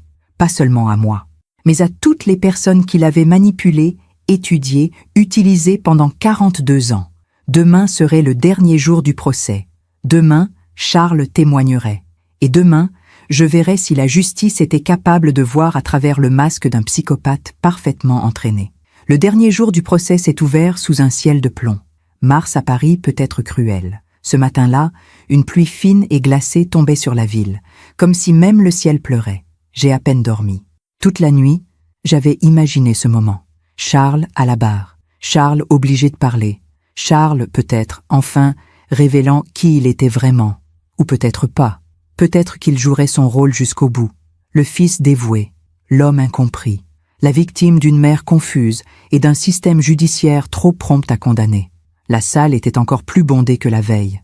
Le scandale du faux médecin avait fait la une de tous les journaux. L'héritier manipulateur, titrait Le Parisien. Matricide déjoué. Les mensonges de Charles de Vigny, annonçait Le Figaro. Mais je savais que tout n'était pas encore joué. Charles était brillant, il l'avait toujours été. Et les gens brillants sont dangereux dans une salle d'audience parce qu'ils savent exactement quels mots prononcer, quelle émotion feindre, quel regard adopter. La présidente Leroux a ouvert la séance à 9 heures tapantes. Nous allons entendre aujourd'hui le témoignage de l'accusé. Monsieur de Vigny, approchez-vous de la barre. Charles s'est levé. Il portait le même costume sombre que la veille. Mais quelque chose avait changé. Une tension presque imperceptible dans ses épaules. Un léger tremblement dans ses mains qu'il a rapidement contrôlé. Pour la première fois, j'ai senti qu'il avait peur. Pas peur de la prison, peur de perdre le contrôle. Il a prêté serment d'une voix claire. Je jure de dire la vérité, toute la vérité, rien que la vérité. La présidente lui a fait signe de s'asseoir. Monsieur de Vigny, racontez-nous votre version des événements du 20 novembre. Charles a pris une profonde inspiration.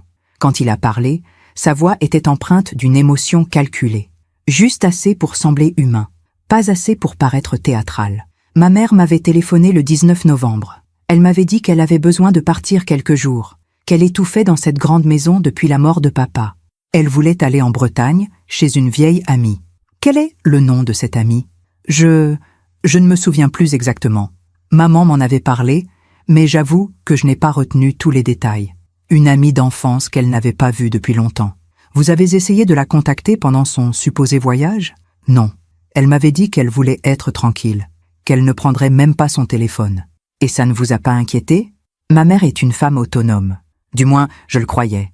Je respectais son besoin d'espace. Il jouait la carte du fils respectueux, du fils moderne qui donne de l'indépendance à sa mère. Le procureur Dumas s'est levé, les mâchoires serrées.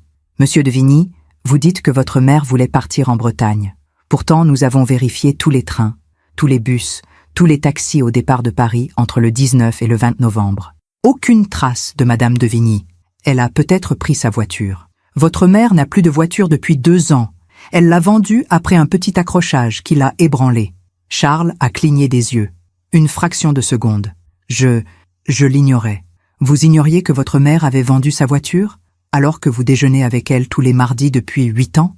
Elle ne m'en avait pas parlé. C'est étrange. Madame Chen, sa voisine, était au courant. Maître Dubois, son notaire, était au courant. Même le gardien de l'immeuble était au courant.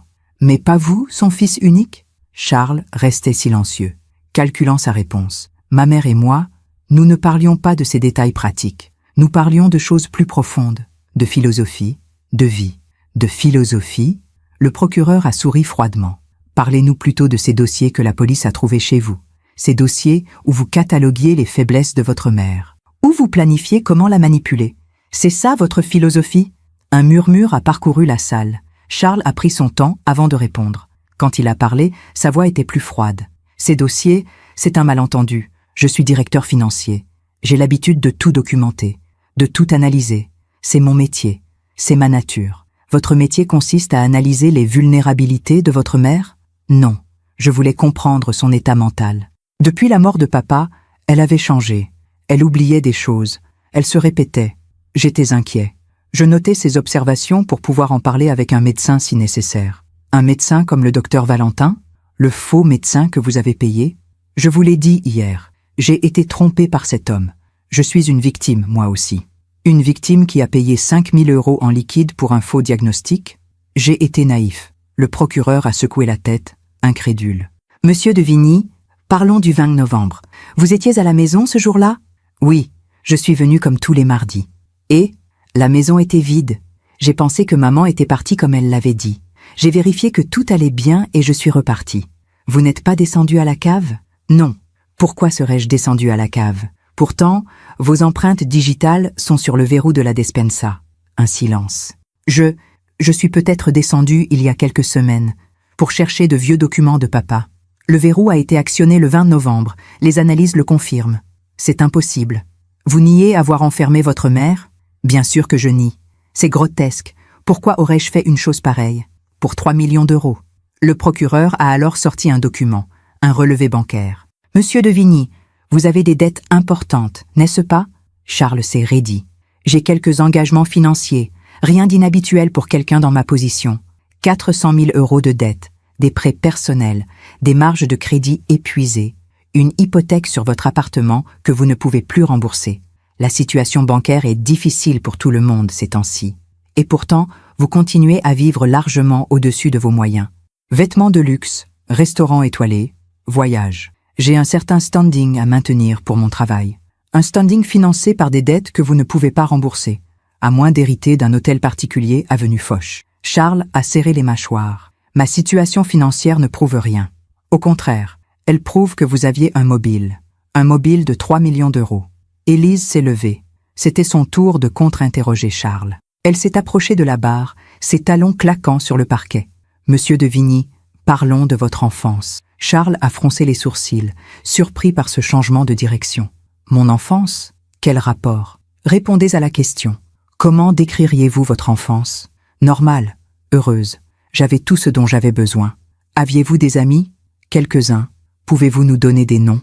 Un silence. C'était il y a longtemps. Vous n'avez aucun ami d'enfance dont vous vous souvenez du nom? Nous avons déménagé plusieurs fois. J'ai perdu le contact. C'est faux.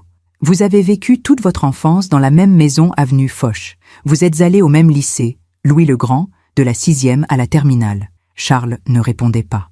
La vérité, monsieur de Vigny, c'est que vous n'aviez pas d'amis, n'est-ce pas? J'étais solitaire. Je préférais étudier. Vous étiez solitaire parce que vous étiez incapable de former de véritables liens. Objection. Maître Beaumont s'était levé. La défense psychanalyse l'accusé.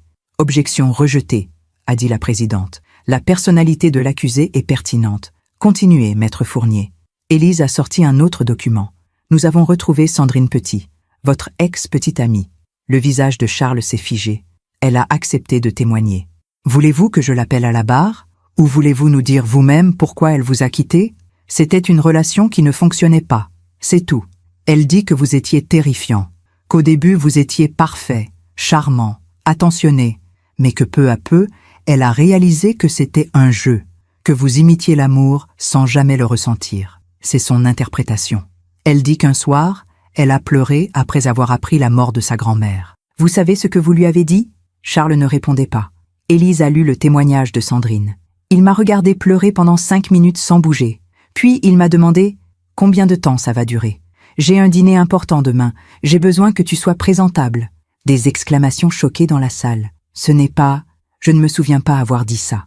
Elle a aussi parlé du chat de Madame Beaumont. Vous vous souvenez? Le chat blessé quand vous aviez 11 ans? Charles est devenu très pâle. Sandrine dit qu'un soir, vous lui avez raconté cette histoire. Vous lui avez dit que vous aviez cassé la patte du chat, pour voir comment il réagirait, pour voir combien de temps il mettrait à cesser de miauler. Elle ment. Pourquoi mentirait-elle? Elle n'a rien à gagner. Parce qu'elle est ta mère! Parce qu'elle m'en veut de l'avoir quittée! Pour la première fois, Charles avait haussé le ton. Pour la première fois, il perdait son calme. « C'est vous qui l'avez quittée, ou c'est elle ?» a demandé Élise calmement. C'était d'un commun accord. Elle dit que vous l'avez manipulée pendant 6 mois, que vous avez progressivement retiré toute affection jusqu'à ce qu'elle craque et rompe elle-même, pour que socialement, vous ne soyez pas le méchant. Charles respirait plus vite maintenant. Ses mains tremblèrent légèrement. « Vous ne savez rien. Vous ne savez rien de moi. Au contraire, nous savons exactement qui vous êtes. Un psychopathe. » Objection. Beaumont était debout. Aucun diagnostic officiel n'a été établi. Nous avons un rapport psychiatrique, a répondu Élise en sortant un dossier épais. Établi par le docteur Laurent, psychiatre expert auprès des tribunaux. Voulez-vous que je le lise? La présidente a hoché la tête. Élise a ouvert le dossier. Charles de Vigny présente tous les critères diagnostiques du trouble de la personnalité antisociale. Absence d'empathie, manipulation systématique, incapacité à former des liens émotionnels authentiques, vision instrumentale des relations humaines, absence de remords. Elle a levé les yeux vers Charles. Vous ne ressentez rien, n'est-ce pas? Même maintenant. Même en sachant que vous avez failli tuer votre mère, vous ne ressentez rien. Charles la regardait. Et dans ce regard, j'ai vu quelque chose se briser. Non pas du remords, mais de la rage. Une rage froide, pure, terrifiante. Vous voulez savoir ce que je ressens? Sa voix était devenue différente, plus dure. Je ressens de la frustration d'être jugé par des gens qui ne comprennent rien. Expliquez-nous. Vous parlez d'empathie comme si c'était une vertu. Mais l'empathie rend faible. L'empathie fait pleurer les gens pour des chatons sur Internet pendant que des millions de gens meurent de faim. L'empathie est irrationnelle. Donc, vous n'en avez pas. Je n'en ai pas besoin.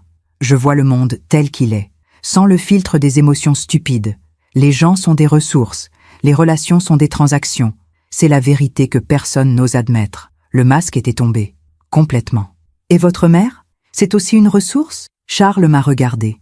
Pour la première fois depuis le début du procès, il m'a vraiment regardé. Ma mère est une vieille femme qui s'accroche à une maison trop grande pour elle. Une maison qui vaut 3 millions d'euros. Une maison qui me revient légalement. J'ai attendu 8 ans. J'ai été patient. J'ai joué le jeu. Les déjeuners du mardi. Les conversations insipides. Les « je t'aime maman ». Tout ça pourquoi?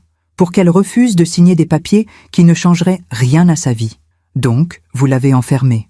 Je l'ai placée là où elle ne pouvait plus être un obstacle. La salle était figée. Personne ne respirait. Vous admettez l'avoir enfermée? Charles a semblé réaliser ce qu'il venait de dire. Il a essayé de se rattraper. Non, c'est vous qui me faites dire des choses.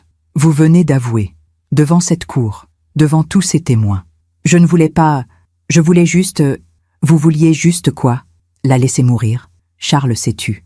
Son visage s'est refermé. Le masque essayait de revenir, mais il était trop tard. Tout le monde avait vu. Tout le monde avait entendu. Le monstre derrière le fils parfait. La présidente a suspendu la séance. Charles a été reconduit dans une salle à part. Dans le couloir, Élise m'a serré dans ses bras. C'est fini, Oriane. Il vient de s'auto-condamner. J'aurais dû me sentir soulagée, victorieuse même, mais je me sentais juste vide. Comme si en voyant Charles révéler sa vraie nature, j'avais perdu définitivement l'illusion que j'avais portée pendant 42 ans. L'illusion que mon fils était humain. Les plaidoiries finales ont eu lieu l'après-midi. Le procureur a été implacable. Mesdames et messieurs les jurés, vous avez entendu l'accusé. Vous avez vu qui il est vraiment. Un homme dénué d'empathie, un manipulateur, un prédateur qui a vu sa propre mère comme un obstacle à éliminer. Il l'a enfermée. Il l'a laissée mourir de soif pendant 3 jours. Et il n'éprouve aucun remords. Aucun. Il s'est tourné vers le jury. Si nous ne le condamnons pas aujourd'hui, qui sera sa prochaine victime? La femme avec qui il veut s'installer? Un collègue qui le gênerait? Un voisin qui saurait trop de choses? Charles de Vigny est dangereux. Il doit être condamné. Pour la société, pour la justice. Et pour que Madame de Vigny puisse enfin vivre sans peur. Maître Beaumont a tenté une dernière défense, mais son cœur n'y était plus. Mon client a commis des erreurs. Il a des difficultés relationnelles. Peut-être qu'il a besoin d'aide psychologique. Mais est-ce vraiment un criminel? N'est-il pas, lui aussi, une victime de sa propre nature? Personne dans la salle ne semblait convaincu. Le jury s'est retiré pour délibérer. 3 heures. 3 heures pendant lesquelles j'ai attendu sur un banc du couloir, tenant la main de Madame Chen. « Ça va aller », me répétait-elle. La vérité a éclaté. Ça va aller. À 18 heures, le jury est revenu. Nous sommes retournés dans la salle. Charles a été amené. Il avait retrouvé son calme, son masque, mais ses yeux étaient vides. La présidente a demandé au président du jury de se lever. « Avez-vous rendu votre verdict ?»« Oui, Madame la Présidente. » Concernant le chef d'accusation de séquestration, coupable. Concernant le chef d'accusation de mise en danger de la vie d'autrui, coupable. Concernant le chef d'accusation de tentative d'homicide avec préméditation, un silence. Coupable. La salle a explosé. Des applaudissements, des pleurs. Charles n'a pas réagi. Il regardait droit devant lui, comme s'il était ailleurs. La présidente a frappé son marteau. Charles de Vigny, vous êtes reconnu coupable de tentative d'homicide avec préméditation sur la personne de votre mère. Je vous condamne à 20 ans de réclusion criminelle. Vous êtes également condamné à verser 100 000 € de dommages et intérêts à Madame de Vigny. 20 ans. Mon fils allait passer 20 ans en prison. Il aurait 62 ans à sa sortie. On l'a emmené, menottes au poignet, encadré par 2 gendarmes. En passant devant moi, il s'est arrêté. Une fraction de seconde. Nos regards se sont croisés une dernière fois. Et il a dit, si bas que je fus peut-être la seule à l'entendre, tu as gagné. Pas point pardon, pas je t'aime, juste tu as gagné. Comme si tout ça n'avait été qu'un jeu. Un jeu qu'il avait perdu. 6 mois ont passé depuis le procès.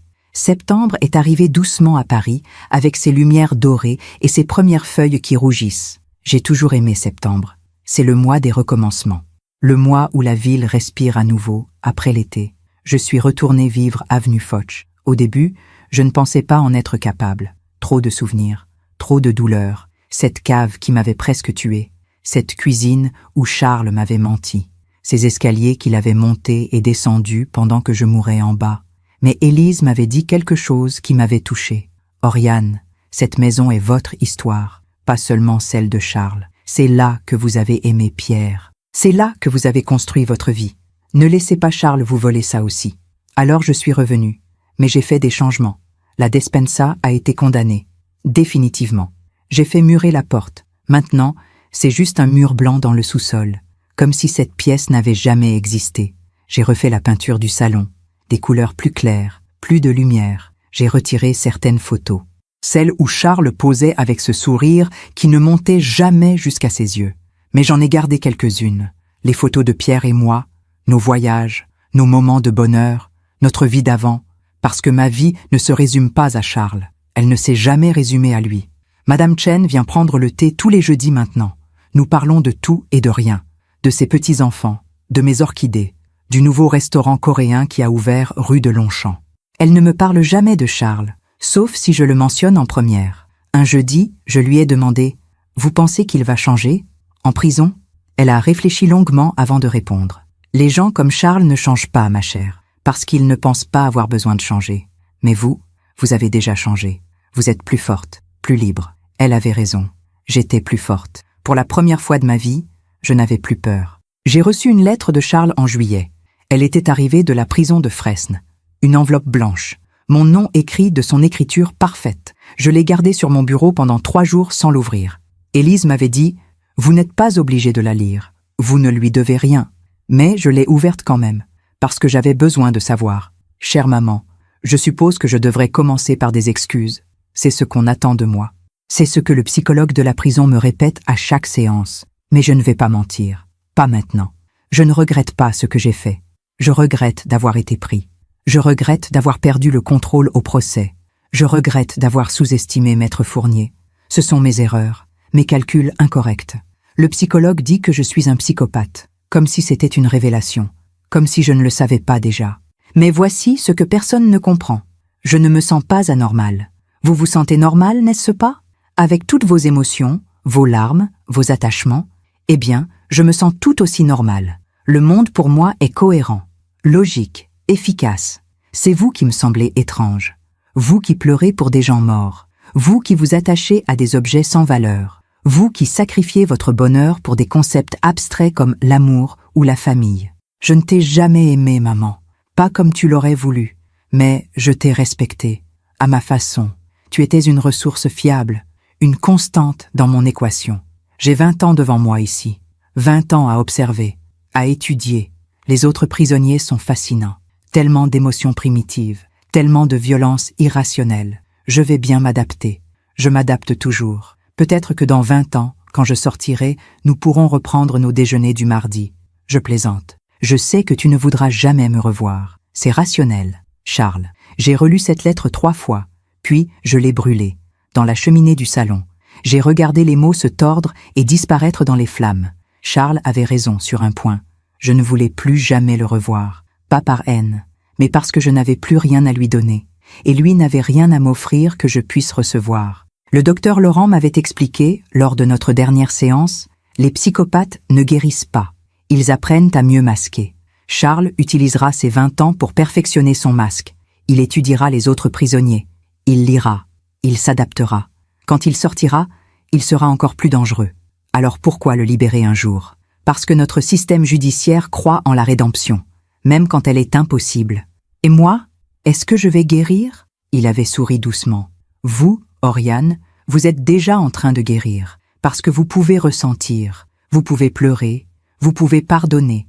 Pas à Charles, peut-être, mais à vous-même. Je ne suis pas allé voir Charles en prison. Beaucoup de gens m'ont demandé pourquoi. Des journalistes, des connaissances bien intentionnées. Même mon propre notaire. C'est toujours votre fils, m'avait dit Maître Dubois. Non, avais-je répondu calmement.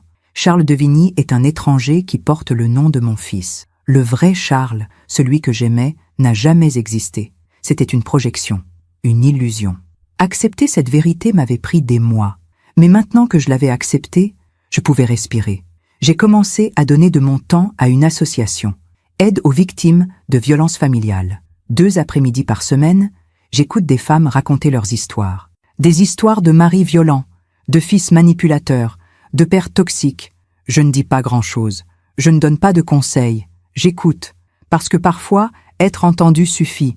Parfois, savoir qu'on n'est pas folle suffit.